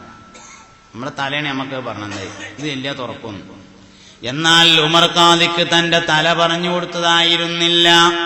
തന്റെ ഹൃദയത്തിൽ നിന്ന് അറിയാതെ വന്നുപോയതാണ് ഒരു പാട്ട്. അപ്പൊ സ്നേഹം 2 തരത്തിലുണ്ട്. ഒന്ന് മസ്തിഷ്ക ബന്ധിതമായ സ്നേഹമുണ്ട്, ഒന്ന് ഹൃദയബന്ധിതമായ സ്നേഹമുണ്ട്. തലന്റെ സ്നേഹമുണ്ട്, ഹൃദയത്തിന്റെ സ്നേഹമുണ്ട്. നമ്മളെല്ലാരും ഇപ്പൊ നമ്മളെ കുട്ടികളെ നോക്കുന്നുണ്ട്. എന്തിന്? വലുതാവുമ്പോ നോക്കാൻ. ആര് പറഞ്ഞു? തല പറഞ്ഞു. ഇപ്പൊ ഒരു കുട്ടി ഉണ്ടായി. ഈ കുട്ടി 10 മണിക്കൂറിൽ കൂടുതൽ ജീവിക്കൂല എന്ന് ഡോക്ടർ പറഞ്ഞു. അതിന്റെ വാൾവിന് 5 ഓട്ടയാണ്, ജീവിക്കൂല. എല്ലാവർക്കും അറിയും, ഉറപ്പാണ്. എന്നാലും ആ കുട്ടിയുടെ ഉമ്മാക്ക് എന്തോ ഒരു ഇഷ്ടേക്കാര കുട്ടിനോട്. എന്തിനു വേണ്ടി? അതാണ് സ്വാർത്ഥതയില്ലാത്ത സ്നേഹം. നബിതങ്ങളെ നമ്മളെ സ്നേഹിച്ചു എന്തിനാ? നബിതങ്ങൾ നമ്മളെ സ്നേഹിച്ചു എന്തിന്? നമ്മളെന്തെങ്കിലും ചെയ്തു കൊടുത്തിട്ടാണോ നബിതങ്ങൾക്ക്? നമ്മളൊന്നും ചെയ്തു കൊടുത്തിട്ട് വേണ്ട. എത്ര സ്നേഹം എന്നറിയങ്ങള്. വാപ്പയും ഉമ്മയും മക്കളെ തിരിഞ്ഞുനോക്ക സിറാത്ത് പാലം കടന്നിട്ടാണ്. നോക്കും, നോക്കാതിരിക്കൂല. മക്കൾ മാതാപിതാക്കളെ നോക്കുന്നത് സിറാത്ത് പാലം കടന്നതിന് ശേഷമാണ്. എന്നാൽ സിറാത്ത് പാലം കടക്കുന്നതിന് മുമ്പ് ഒരേ ഒരു മനുഷ്യൻ മാത്രമാണ് തിരിഞ്ഞു നിൽക്കുക. അത് മുഹമ്മദ് നബി. ഒരു സഹാബി വര്യൻ വന്നിട്ട് ചോദിച്ചു, അല്ലാഹുവിന്റെ റസൂലേ, എനിക്ക് മഹ്ശറയിൽ വെച്ച് നിങ്ങളെ കാണണം നബിയേ, ഞാൻ എവിടെയാണ് അന്വേഷിക്കേണ്ടത്? സഹാബ, നന്മതിന്മകൾ എഴുതിയ ഏടുകൾ വിതരണം ചെയ്യും ഞാനുണ്ടാക്കും, അവിടെ നിങ്ങൾ അന്വേഷിക്കണം. ആ സഹാബി വര്യൻ ചോദിച്ചു, അല്ലാഹുവിന്റെ റസൂലേ, അവിടെ കണ്ടില്ലെങ്കിൽ ഞാൻ എവിടെയാണ് അന്വേഷിക്കേണ്ടത് നബിയേ? അള്ളാന്റെ റസൂല് പറഞ്ഞു, സഹാബ, നന്മതിന്മകൾ എഴുതി ഏടുകൾ തൂക്കുന്ന മീസാൻ എന്ന തുലാസിന്റെ അടുക്കൽ ഞാനുണ്ടാകും, അവിടെ നിങ്ങൾ അന്വേഷിക്കണം.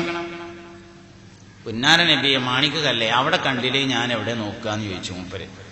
ഹൗദുൽ കൗസർ എന്ന പാനീയം വിതരണം ചെയ്യുന്ന സ്ഥലത്ത് ഞാനുണ്ടായിരിക്കും. അള്ളാന്റെ റസൂലെ, അവിടുന്ന് നിങ്ങളെ കണ്ടില്ലെങ്കിൽ ഞാൻ എവിടെ തരേണ്ടത് നബിയെ എന്ന് ചോദിച്ചു ആ സഹാബി.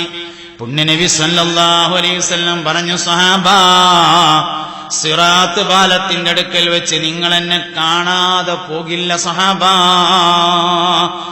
അവസാനത്തെ മനുഷ്യൻ ആണ് കിടക്കുന്നത് വരെയും അല്ലാഹുമ്മ സല്ലിം സല്ലിം, പടച്ചോനെ ഓനെ കഴിച്ചിലാക്ക്, ഓനെ കഴിച്ചിലാക്ക് എന്ന് പറഞ്ഞ് കാത്തു നിൽക്കാൻ ഉമ്മാക്കും വാപ്പാക്കും വരെ കഴിയില്ല. അന്ത ഉമ്മുൻ അം അബു മാ റഅയ്നാ ഫീഹിമാ മിസ്ല ഹുസൈനിക ഖത്തു യാ സയ്യിദി ഖൈറൻ നബി ലാ ഇലാഹ ലാ ഇലാഹ ഇല്ലല്ലാഹ് ലാ ഇലാഹ മുഹമ്മദുർ റസൂലുള്ളാഹ്. ഉമ്മാക്ക് ഉമ്മാവാൻ മാത്രമേ കഴിയുള്ളൂ, വാപ്പാൻ കഴിയില്ലല്ലോ. ഉമ്മാക്ക് ഉമ്മയാവാൻ മാത്രമേ കഴിയൂ, വാപ്പയാവാൻ കഴിയില്ല. വാപ്പാക്ക് വാപ്പയാവാൻ മാത്രമേ കഴിയുള്ളൂ, ഉമ്മാവാൻ കഴിയില്ല. ഒരു മനുഷ്യന് ഒരേ സമയത്ത് ഉമ്മയും വാപ്പയും ആകാൻ കഴിയുമെങ്കിൽ അത് മുഹമ്മദ് നബിക്ക് മാത്രമേ ഉള്ളൂ. അതുകൊണ്ട് ഫാത്തിമ ബി വാപ്പാനെ വാപ്പാന്നല്ല വിളിച്ചത്, യാ റസൂലല്ലാഹ് എന്നാ വിളിച്ചത്. ഫാത്തിമ ബി വാപ്പാനെ വാപ്പാന്നല്ല വിളിച്ചത്, യാ റസൂലല്ലാഹ് എന്നാണ് വിളിച്ചത്. ഒരാൾക്ക് ഒരേ സമയം മാതാവും പിതാവുമാവാൻ കഴിയുമെങ്കിൽ അത് പുണ്യനബിക്ക് മാത്രമേ ഉള്ളൂ സല്ലല്ലാഹു അലൈഹി വസല്ലം. ഞാൻ ഇസ്ലാമിലേക്ക് വന്നതിന് ശേഷം മുഹമ്മദ് നബിക്ക് വേണ്ടിയല്ലാതെ എന്റെ ഭാര്യയുമായി ബന്ധപ്പെട്ടിട്ടില്ലെന്ന് സയ്യിദുനാ ഉമർ ബിനുൽ ഖത്താബ്, ബഹുമാനപ്പെട്ട ഖാദി ഇയാദ് റളിയല്ലാഹു അൻഹു തന്റെ കിതാബ് ഷിഫയുടെ മുഖദ്ദിമയിൽ ഈ വാക്ക് പറഞ്ഞിട്ടുണ്ട്. ഞാൻ ഇസ്ലാമിലേക്ക് വന്നതിന് ശേഷം മുഹമ്മദ് നബിക്ക് വേണ്ടിയല്ലാതെ എന്റെ ഭാര്യയുമായി ഇണ ചേർന്നിട്ടില്ല എന്ന് ഉമർ ബിനുൽ ഖത്താബ് റളിയല്ലാഹു അൻഹു. അല്ലാഹുവേ, മുഹമ്മദ് നബിയുടെ ഉമ്മത്തിന്റെ വർധനവിന് വേണ്ടി എനിക്ക് കുട്ടിയെ തരണേ എന്ന് നിയ്യത്ത് ചെയ്തിട്ടല്ലാതെ ഞാൻ എന്റെ ഭാര്യയുമായി ഇണ ചേർന്നിട്ടില്ലെന്നാണ് ഉമർ ബിനുൽ ഖത്താബ് റളിയല്ലാഹു അൻഹു പറഞ്ഞതിന്റെ താല്പര്യം. നമ്മളെല്ലാരും കല്യാണം കഴിച്ചു. കല്യാണം നിക്കാവും ത്വലാഖും തമാശക്ക് പറഞ്ഞാൽ ശരിയാവും. അതുകൊണ്ട് നമ്മളെല്ലാരും നിക്കാഹ് ശരിയാണ്. ദീനിന്റെ 3-2 പൂർത്തിയാക്കുന്ന ഒരു അമലാണുള്ളത്. നമ്മൾ എത്ര ആളെ നിക്കാഹിന് നിയ്യത്ത് വെച്ചിട്ടുണ്ട്? നിക്കാവും ത്വലാഖും തമാശക്ക് പറഞ്ഞാലും ശരിയാവും. അതുകൊണ്ട് ശരിയായിട്ടുണ്ട്. കൂലിട്ടുണ്ടെങ്കിൽ നിയ്യത്താണല്ലോ. നമ്മളിൽ എത്ര പേര് നിക്കാഹിന് നിയ്യത്ത് വെച്ചു? ഇനിയിപ്പോ എന്താ കാട്ടോ ഉസ്താദേ, ഇപ്പൊ വെച്ചോളി നിയ്യത്ത്. ഏതും നഷ്ടപ്പെട്ടാലും ഏതും വീണ്ടെടുക്കാം. നീയത്ത് നഷ്ടപ്പെട്ടാലും വീണ്ടെടുക്കാൻ ഇപ്പൊ ഒക്കെ നീയത്ത്. എന്താ നീയത്ത്? 120 വരി ഇങ്ങനെ സ്വർഗത്തേക്ക് വരി ഇങ്ങനെ നിൽക്കും. മഹ്ശറയില് 120 വരി ഇങ്ങനെ നിൽക്കും. അതിൽ 80 വരിയും എന്റെ ഉമ്മത്തായിരിക്കുമെന്ന് മുഹമ്മദ് നബി. അല്ലാഹുവേ, നാളെ മഹ്ശറയിൽ 120 വരികൾ സ്വർഗത്തിലേക്ക് പോവാൻ വേണ്ടി കാത്തു നിൽക്കുമ്പോ 80 വരി മുഹമ്മദ് നബി സല്ലല്ലാഹു അലൈഹി വസല്ലമ തങ്ങളുടെ ഉമ്മത്താകും. ആ വരിയിൽ നിർത്താൻ എനിക്ക് നീ കുട്ടികളെ തരണേ, അതിനാണ് ഞാൻ കല്യാണം കഴിച്ചിരിക്കുന്നത്. ആ കുട്ടി സ്വാലിഹാവാൻ വേറെ ദ്വാരക്കേണ്ടി വരില്ല. ആ കുട്ടി സ്വാലിഹാവാൻ വേറെ ദ്വാരക്കേണ്ടി വരില്ല. ലക്ഷ്യം എന്താണ്? കൊടുക്കുന്നവന്റെ ലക്ഷ്യവും വാങ്ങുന്നവന്റെ ലക്ഷ്യവും ഒന്നായിരിക്കണം. കൊടുക്കുന്നവന്റെ ലക്ഷ്യവും വാങ്ങുന്നവന്റെ ലക്ഷ്യവും ഒന്നായിരിക്കണം. അപ്പോഴാണ് എല്ലാ കാര്യങ്ങളും ശരിയാകുക. അതുകൊണ്ട് മുഹമ്മദ് നബി സല്ലല്ലാഹു അലൈഹി വസല്ലമ തങ്ങളിൽ നിന്ന് തന്നെ കുടുംബജീവിതം പഠിക്കണം. നബി തങ്ങളിൽ നിന്ന് കുടുംബജീവിതം പഠിക്കണം. അള്ളാഹുവിന്റെ റസൂൽ ഉമ്മാത്തുൽ മുഅ്മിനീനുമായി ഇടപഴകിയത് എങ്ങനെയാണ്, സംസാരിച്ചത് എങ്ങനെയാണ്, പെരുമാറിയത് എങ്ങനെയാണ്? ആയിഷ, ഇവിടെ വല്ലതും കഴിക്കാനുണ്ടോ ചോദിച്ചു. സുർക്ക നല്ല കൂട്ടാനാണെന്ന് ഹദീസിലുണ്ട് പറഞ്ഞു. നിയമല്ലുതുമു അൽ ഖല്ലു. അപ്പൊ ഒരാൾ എന്നും സുർക്ക കൂട്ടണുണ്ടപ്പോ ചോദിച്ചു, അത് ഹദീസ് പറഞ്ഞല്ലേ എന്ന് ചോദിച്ചു. സംഗതി ഹദീസുള്ളതാണ്, പക്ഷെ എങ്ങനെയുള്ളതെന്ന് അറിയങ്ങള്. നബിതാക്കൾ ഇങ്ങനെ വന്നിട്ട് ആയിഷാബിനോട് ചോദിച്ചു, ആയിഷ ഇവിടെ കഴിക്കാൻ വല്ലതും ഉണ്ടോ ചോദിച്ചു. നബിയെ, ഇവിടെ ഉണങ്ങിയ റൊട്ടി ഉള്ളൂ പറഞ്ഞു. അയക്കെന്തേലും കൂട്ടാണ്ടോന്ന് ചോദിച്ചു. സുർക്കല്ലാതെ വേറൊന്നുമില്ല പറഞ്ഞു. അപ്പൊ പറഞ്ഞു എന്ത്, നിഅമൽ ഉദുമു അൽ ഖല്ലു, സുർക്ക നല്ല കൂട്ടാനാണ് എന്ന് പറഞ്ഞാൽ എന്താ അതിന്റെ അർത്ഥം? വേറൊന്നും ഇല്ലെങ്കിൽ എന്നാണ് അതിന്റെ അർത്ഥം. എന്നിട്ട് നമ്മളെന്നും സുർക്ക കുടിക്കാനൊന്നും പാടില്ല, ഒരുപാട് എണ്ണുണ്ടാവും. അതുകൊണ്ട് കല്ല്, പെണ്ണുങ്ങൾക്ക് വെള്ളപോക്ക്, വയറ് കാഴ്ച, എന്നിട്ട് പിന്നെ ഹദീസിൽ വന്നതല്ലാണ്ട് ഹദീസിനെ കുറ്റം പറഞ്ഞിട്ടൊന്നും കാര്യമില്ല. അതെല്ലാരോടും ഒരു കാര്യം അതിൽ കിട്ടും, സുർക്ക സ്റ്റോക്ക് വേണമെന്ന് കിട്ടും. സുർക്ക എപ്പോഴും പെരയിൽ സ്റ്റോക്ക് വേണം എന്നതിന് കിട്ടും. സ്ഥിരമായി സുർക്ക കുടിക്കണം എന്നൊന്നും അതിന് കിട്ടൂല. വേറെ ഒന്നുമില്ലെങ്കിൽ സുർക്ക. കാരണം അതിന്റെ പശ്ചാത്തലം അങ്ങനെയാണ്. ഇവിടെ ഒന്നുമില്ല, സുർക്ക തന്നെ ഉള്ളൂ എന്ന് പറഞ്ഞപ്പോ എന്നാ ഉള്ളത് ഏറ്റവും നല്ലതാണ്. ഹബീബുനാ റസൂലുള്ളാഹി സല്ലല്ലാഹു അലൈഹി വസല്ലമ തങ്ങൾ പറഞ്ഞു സുർക്ക നല്ല കൂട്ടാനാണ്. പറയാൻ കാരണം എന്താ വെച്ചാല് നമ്മളൊക്കെ വൈകുന്നേരം അങ്ങാടി പോവല്ലോ. എല്ലാരും അങ്ങാടി പോയിട്ട് വൈകുന്നേരത്ത് ഇങ്ങനെ പെരേക്ക് വന്നിട്ട് ആ VIP ചെയറിൽ ഇങ്ങനെ കാലും കയറ്റി വെച്ചിട്ട് അടുക്കളയ്ക്ക് ഒരു പ്രഖ്യാപനം നടത്തും, എടി കട്ടൻ ചായ കൊണ്ടുറെടി. അപ്പൊ നമ്മളെ ഭാര്യ ഒരു ഗ്ലാസ് കട്ടൻ ചായയുമായി ഉടനെ വരണം. നമ്മൾ പെരേത്തെ നിയമമാണ്, അലിഖിത നിയമം. ആ കട്ടൻ ചായക്ക് 3 ഷർത്തുണ്ട്. ഒന്നാമത്തെ ഷർത്ത്, ഇവന്റെ മനസ്സിലുള്ള അത്ര പൊടി അതിലിട്ടിട്ടുണ്ടാകാൻ പാടുള്ളൂ എന്നുള്ളതാണ്. രണ്ടാമത്തത്, ഇവന്റെ മനസ്സിലുള്ള അത്ര മധുര അതിനുണ്ടാകാൻ പാടുള്ളൂ. 3, ഇവന്റെ മനസ്സിലുള്ള അത്ര ചൂട് അതിനുണ്ടാകാൻ പാടുള്ളൂ. 3 ഒരു ഷർത്ത് വ്യത്യാസപ്പെട്ടാൽ അന്ന് ആ പെരയിൽ ബദർ യുദ്ധവും ഉഹുദ് യുദ്ധവും ഒപ്പയിക്കാരം. പണ്ട് ബദർ വേറെയും പിന്നെ കുറെ കഴിഞ്ഞിട്ട് ഉഹുദുമാണ് നടന്നത്. ഈ പെരയിൽ ബദർ ഉഹുദും ഒപ്പം നടന്നു. ഇതാണ് നമ്മളെ പെരയത്തെ കാര്യം പറഞ്ഞത്, നാട്ടുകാർ പെരയത്തെ കാര്യമല്ല. ഇന്ത്യ ഇങ്ങളെയും പെരയത്തെ കാര്യമാണ് ഇപ്പൊ ഞാനീ പറഞ്ഞതേ. നമ്മളെ മാതിരി അങ്ങാടി പോയിന്ന ആളെന്നെയാണ് പുണ്യനബി സല്ലല്ലാഹു അലൈഹി വസല്ലം. അങ്ങാടി പോയിട്ട് വന്നാൽ ആയിഷ ഇവിടെ എന്തെങ്കിലും ഉണ്ടോ എന്നുള്ള ചോദ്യവും എടി കൊണ്ടടി എന്നുള്ള ചോദ്യവും തമ്മിൽ രാവും പകലുള്ള വ്യത്യാസം എന്ന് പറഞ്ഞാൽ അതിന്റെ അപ്പുറം ഒരു വാക്കില്ലാത്തതുകൊണ്ട് അങ്ങനെ പറയാണ്. ഇങ്ങനെയാണ് ഓരോ സമീപനങ്ങളും, എല്ലാ സമീപനങ്ങളും അങ്ങനെ. നമ്മൾ നബിതങ്ങളിൽ നിന്ന് കുടുംബജീവിതം പഠിക്കണം. ഹബീബുനാ റസൂലുള്ളാഹി സ്വല്ലല്ലാഹു അലൈഹി വസല്ലം തങ്ങളിൽ നിന്ന് കുടുംബജീവിതം പഠിക്കണം. ഇൽഫത്ത് എന്ന ബന്ധമാണ് ഭാര്യയുടെയും ഭർത്താവിന്റെയും ഇടയിൽ ഉണ്ടാവേണ്ടത്. ഭാര്യ ഭർത്താവിന്റെ ഇടയിൽ ഇൽഫത്ത് എന്ന ബന്ധമുണ്ടാവാൻ വേണ്ടി എന്താ നമ്മൾ ചെയ്യേണ്ടത്? ഉമ്മാന്റെയും കുട്ടിയുടെ ഇടയിൽ എങ്ങനെ ഉണ്ടായെന്ന് അറിയാം നിങ്ങള്? അതേമാതിരി ഭാര്യ ഭർത്താവിന്റെ ഇടയിൽ ഉണ്ടാക്കാം. എങ്ങനെ ഉമ്മാന്റെയും കുട്ടിയുടെ ഇടയിൽ ഉണ്ടായത്? ഉമ്മാന്റെയും കുട്ടിന്റെ ഇടയിൽ ഇൽഫത്ത് എന്നുള്ള ബന്ധമുണ്ട് ഞാൻ പറഞ്ഞത് നിങ്ങൾക്ക് ഓർമ്മ ഉണ്ടല്ലോ. ദൂരെയുള്ള മകന് വേണ്ട നമുക്ക് ഇത് കിട്ടുമല്ലോ, കുട്ടിനെ തൊട്ടില് ഉറക്കി കിടത്തിങ്ങാണ്ട് ഉമ്മ എന്തെങ്കിലും ആവശ്യത്തിന് പുറത്തുപോയി ഒരു അമ്മായിന്റെ പെരേക്ക് 2 കിലോമീറ്റർ അപ്പുറമുള്ള അമ്മായിയുടെ പെരയിൽ പോയി. തൊട്ടില് കിടന്ന് കുട്ടി ഉണർന്നാലും ഉമ്മക്കറിയാം. എങ്ങനെ അറിയും? മുലയിലേക്ക് പാലിറങ്ങും. ഒരു കുട്ടി മുല കുടിക്കാൻ വേണ്ടി ഉണർന്നാൽ ഉമ്മയുടെ മുലയിലേക്ക് പാലിറങ്ങിയിരിക്കും. മുല കുടിക്കാൻ ഒരു കുട്ടി ഉണർന്ന് കരയുന്നു, ഉമ്മയുടെ മുലയിലേക്ക് പാലിറങ്ങിയിട്ടില്ല. എന്നാൽ കുട്ടി ഉണരുന്നതും കുട്ടി കരഞ്ഞതും മുല കുടിക്കാനല്ല എന്ന് മനസ്സിലാക്കാം. മുല കുടിക്കാനല്ല, പിന്നെന്തിനായിരിക്കും? ഈ ലോകത്ത് തൗഹീദിന് വേണ്ടി ഏറ്റവും കൂടുതൽ കരയുന്നത് കുട്ടിയാണെന്ന് ഗസാലി ഇമാം പറഞ്ഞതാണ്. തൗഹീദിന് വേണ്ടി നമ്മൾ ഈ ദുനിയാവിൽ വന്ന് ആദ്യമായി കരഞ്ഞത് തൗഹീദിന് വേണ്ടിയാണ്, ലാ ഇലാഹ ഇല്ലല്ലാഹ് കേൾക്കാൻ വേണ്ടിയിട്ട്. അഫ്ളലു മാ ഖുൽതു അന വന്നബിയ്യൂന മിൻ ഖബ്ലി ഖൗലു ലാ ഇലാഹ ഇല്ലല്ലാഹ് ഹബീബുനാ റസൂലുള്ളാഹി. ഈ പ്രപഞ്ചത്തിൽ ജനിച്ചു വന്ന് നമ്മൾ ആദ്യമായി കരഞ്ഞത് തൗഹീദിന്റെ വാചകം കേൾക്കാനാണ്. ഓടി വന്ന ഉമ്മ നമുക്ക് തൗഹീദിന്റെ വാചകം പാടിത്തന്നു. ലാ ഇലാഹ ഇല്ലല്ലാഹ് പാടിത്തന്നപ്പോ എത്രയോ തവണ നമ്മൾ ഉറങ്ങിയിട്ടുണ്ട്. ഉമ്മയുടെയും കുട്ടിയുടെയും ഇടയിൽ അല്ലാഹു ബന്ധമുണ്ടാക്കിയത് തൗഹീദിന്റെ വാചകം ഇങ്ങനെ ചൊല്ലിത്തന്നുകൊണ്ടാണ്. അതുകൊണ്ടാണ് ആ ബന്ധം ഉണ്ടാക്കിയത്. അങ്ങനെ ഈണത്തിൽ പാടിത്തരുന്നു. ഭാര്യ ഭർത്താക്കന്മാർക്കിടയിലും ഇതുകൊണ്ട് തന്നെ ആ ബന്ധം ഉണ്ടാവും. ഭാര്യയും ഭർത്താവും ഒരുമിച്ചിരുന്ന് ഹദ്ദാദ് ചൊല്ലിയാൽ, ഭാര്യയും ഭർത്താവും ഒരുമിച്ചിരുന്ന് മൗലൂദ് ഓതിയാല്, അഷ്റഖ ചൊല്ലിയാല്, ബുർദബൈത്ത് ചൊല്ലിയാല്,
ബിസ്മില്ലാഹിർ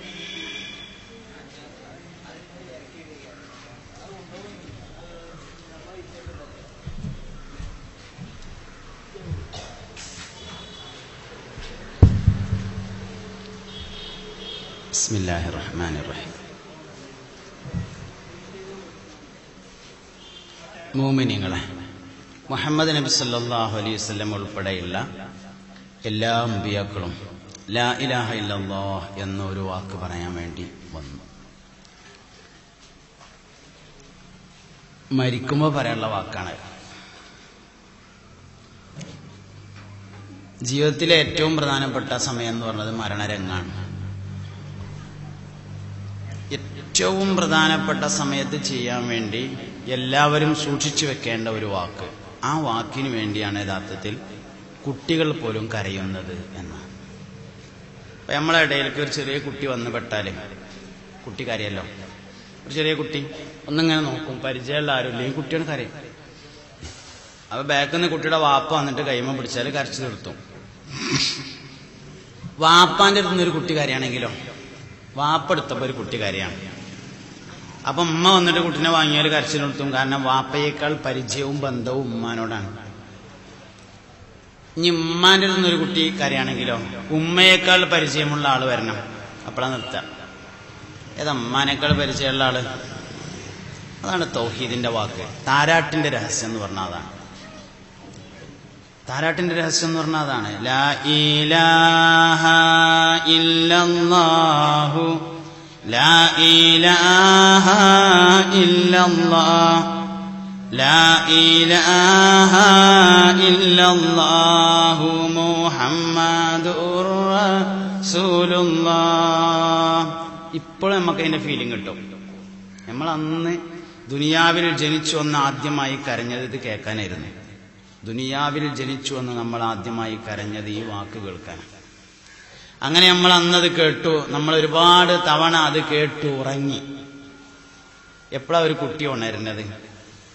ഉറക്കത്തിൽ നമ്മുടെ ശരീരത്തിൽ നിന്ന് ഇറങ്ങി അള്ളാഹുവിലേക്ക് സഞ്ചരിക്കുന്ന റൂഹ് ശരീരത്തിലേക്ക് തിരിച്ചു വരുമ്പോൾ, അതായത് ഇലാഹിയായ കണക്ഷൻ വിടുമ്പോഴാണ് ഒരു കുട്ടി ഉണരുക. കുട്ടികൾ നല്ല പഠിക്കേണ്ട സംഗതിയാണ്. കുട്ടികൾ മനുഷ്യന്മാരെ നോക്കൂലല്ലോ, നിങ്ങൾ ശ്രദ്ധിച്ചുണോ?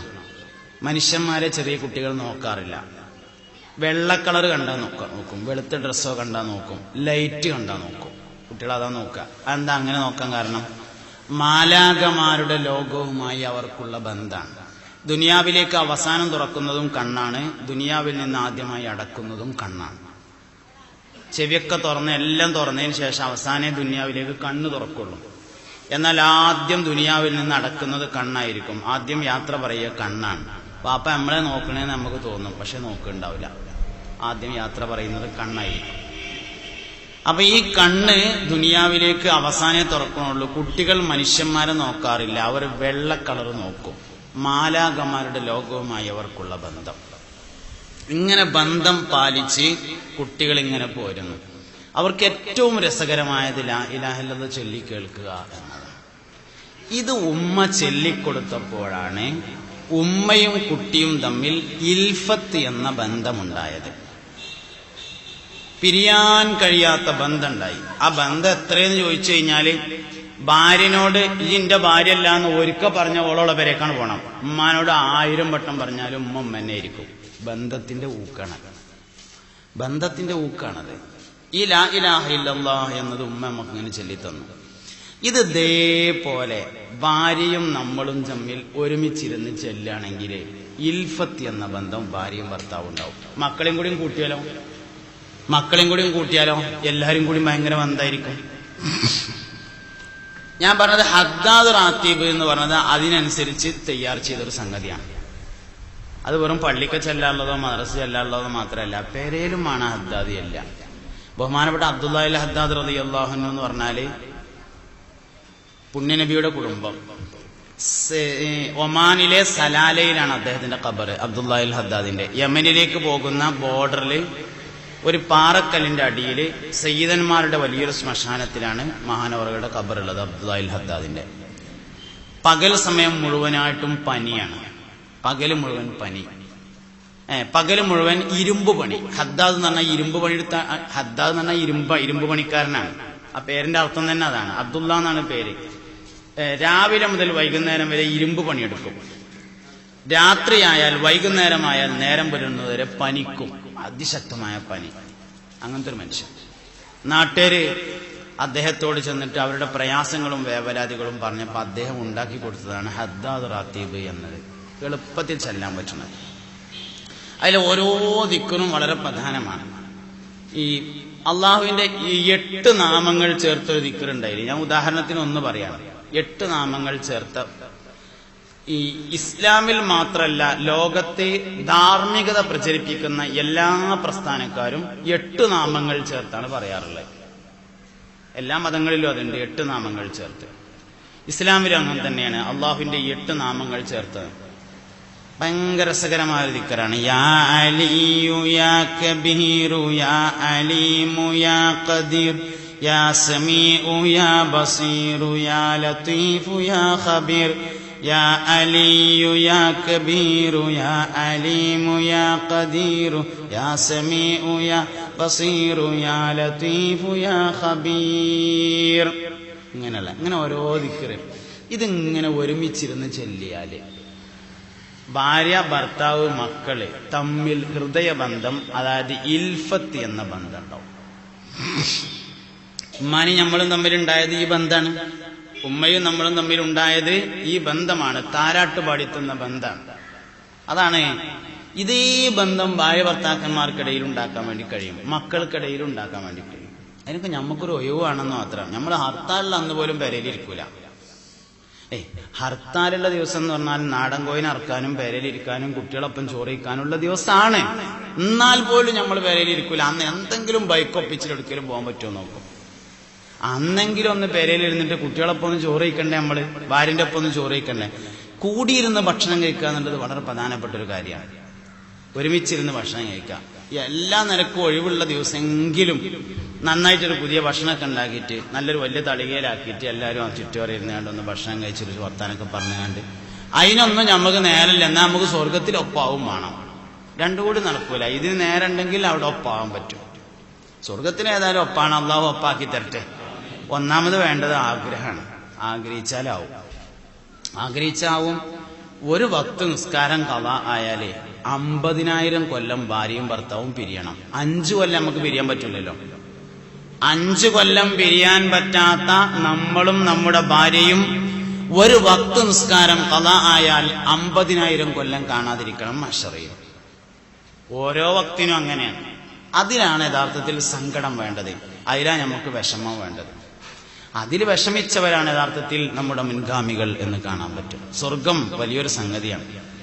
ഒരിക്കല് ഒരു സഹാബി വന്നിട്ട് നബി തങ്ങൾ ഇങ്ങനെ നോക്കി നിൽക്കുകയാണ്. കുറെ ഇങ്ങനെ നോക്കി നിന്നപ്പോ അള്ളാഹുവിന്റെ റസൂൽ ചോദിച്ചു, അമാ ബാലുക്കും, എന്താ എന്റെ പൂതീൻ? അമാ ബാലുക്കും എത്തന്യപ്പ എന്റെ പൂതി എന്നാണ് അതിനെ മലയാളത്തിൽ കൊടുത്താൽ അതിന്റെ അർത്ഥം. കുറെ നേരമായില്ലേ ഇങ്ങനെ നോക്കിക്കണ, എന്താ എന്റെ പൂതിന്ന് ചോദിച്ചു. അപ്പൊ ആ സഹാബി പറഞ്ഞു, നബിയേ, ഇവിടെ നിന്നുകൊണ്ട് നിങ്ങളുടെ സൗന്ദര്യത്തെ ആസ്വദിച്ച് എനിക്കിങ്ങനെ നിൽക്കാം. സ്വർഗത്തിൽ എല്ലാവരും എത്തിയാൽ തന്നെ നബിയെ നിങ്ങൾ വലിയ ദറജയിലും ഞങ്ങൾ വേറെ എവിടെയെങ്കിലും ആയിരിക്കും. ഇങ്ങനെ നോക്കി നിൽക്കാൻ കഴിയുമോ നബിയെ എന്ന് ആലോചിച്ചപ്പോ എനിക്കിവിടെ നിന്ന് പോകാൻ കഴിയുന്നില്ല.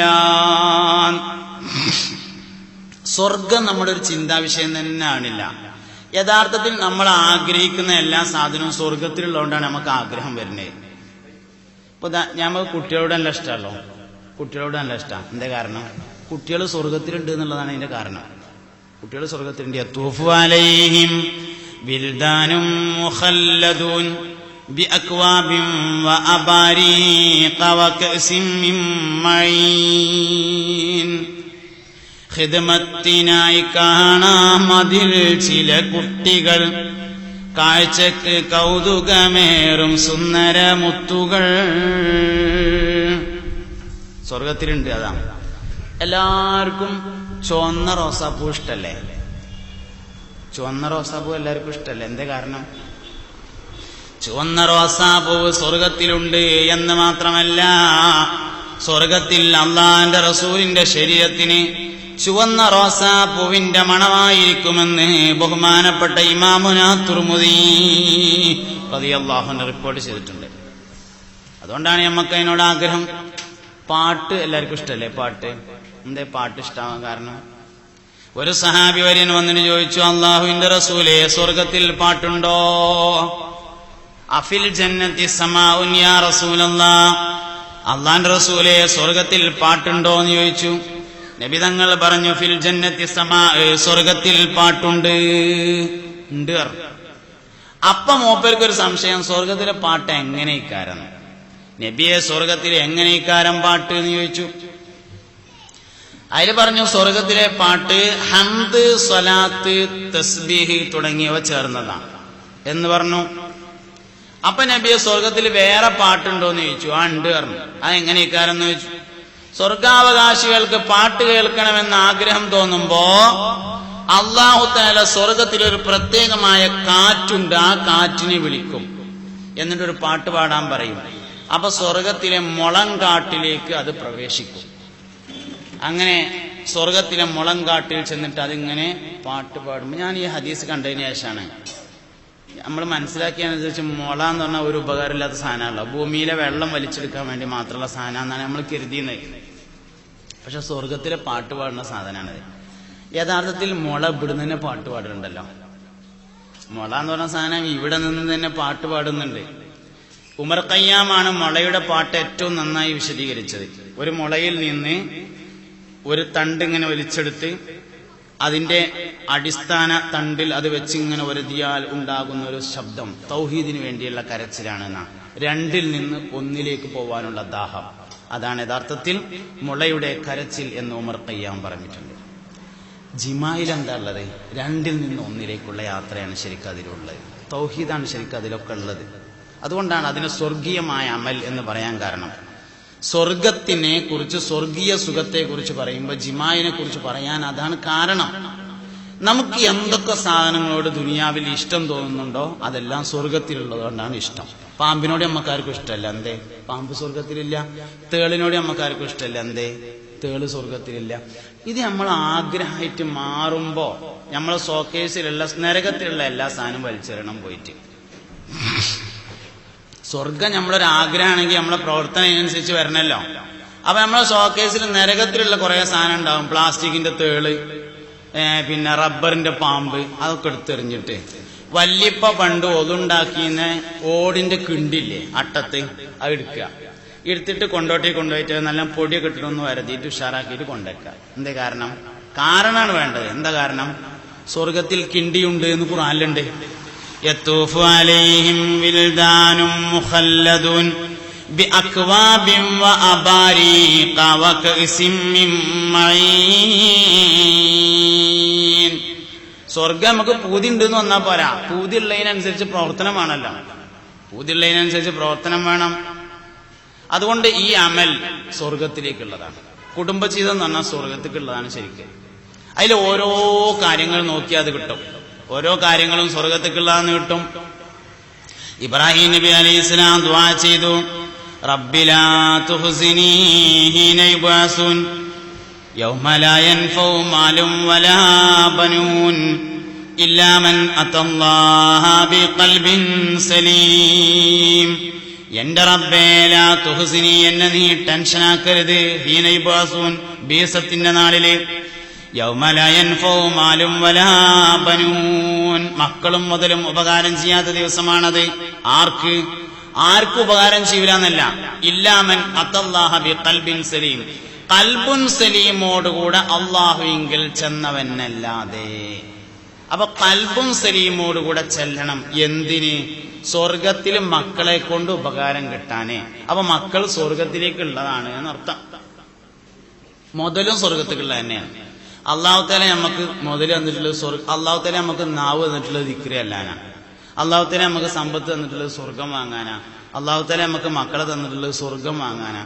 ഈ ലോകത്ത് അള്ളാഹു നമുക്ക് എന്തൊക്കെ ചെയ്തു തന്നിട്ടുണ്ടോ അതൊക്കെ സ്വർഗത്തിന് വേണ്ടി ചെയ്തു തന്നതാണ്. നമ്മളെ നിഅമത്തും ബർക്കത്തും റഹ്മത്തും റാഹത്തും സലാമത്തും ഒക്കെ ദുന്യാവായി മാറിയെന്ന് മാത്രം. മോന് ഗൾഫിലാണ്, ഓനവിടെ ഭയങ്കര നിഅമത്താണെന്ന് പറഞ്ഞാൽ എന്നും പോയിട്ടുന്ന അതിനർത്ഥം വെച്ചേ നമ്മള്. വാപ്പ ഗൾഫിലാണ്, അവിടെ ഭയങ്കര റഹ്മത്താണ് എന്ന് പറഞ്ഞാൽ ഇഷ്ടംപോലെ പൈസ ഉണ്ട് എന്ന് നമ്മൾ അർത്ഥം വെച്ചത്. നിയമത്ത്, ബർക്കത്ത്, റഹ്മത്ത്, റാഹത്ത്, സലാമത്ത് ഇതൊക്കെ സ്വർഗത്തിലാണ്.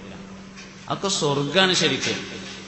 ഒരുപാട് മുതലുണ്ട്. അത് റഹ്മത്താവണമെങ്കിൽ ആ സമ്പത്ത് കൊണ്ട് അവന് സ്വർഗം വാങ്ങാൻ പറ്റണം. ഒരാൾക്ക് 10 മക്കളുണ്ട്. അതവന് റഹ്മത്തും റാഹത്തും സലാമത്തും ആവണമെങ്കിൽ ആ മക്കളെ കൊണ്ട് അവന് സ്വർഗം കിട്ടാൻ കാരണമാവണം. അപ്പോഴേ കാര്യമുള്ളൂ. 106 മക്കളുണ്ടായിരുന്നു ബഹുമാനപ്പെട്ട അനസ് ബിൻ മാലിക് റളിയല്ലാഹു അൻഹുവിന്. 106 മക്കള്. വാപ്പ ചെറുപ്പത്തിൽ മരിച്ചു. അനസ് ബിൻ മാലിക് ചെറുപ്പത്തിൽ മരിച്ചു. ഉമ്മു സുലൈമിനെ രണ്ടാമത് വിവാഹം കഴിച്ചു. അബൂ തൽഹ റളിയല്ലാഹു അൻഹുവാണ് വിവാഹം കഴിക്കുന്നത്. അബൂ തൽഹയാണ്. അപ്പൊ കല്യാണം കഴിച്ച് ഉമ്മ പോവുകയാണ്. അപ്പൊ കുട്ടിനെന്താ കാട്ടാന്നുള്ളൊരു പ്രശ്നം വന്നു. അവൻ നബിതങ്ങൾക്ക് ഖിദ്മത്തെടുക്കാൻ വേണ്ടി ഏൽപ്പിച്ചു കൊടുക്കാം എന്ന് തീരുമാനിച്ചു.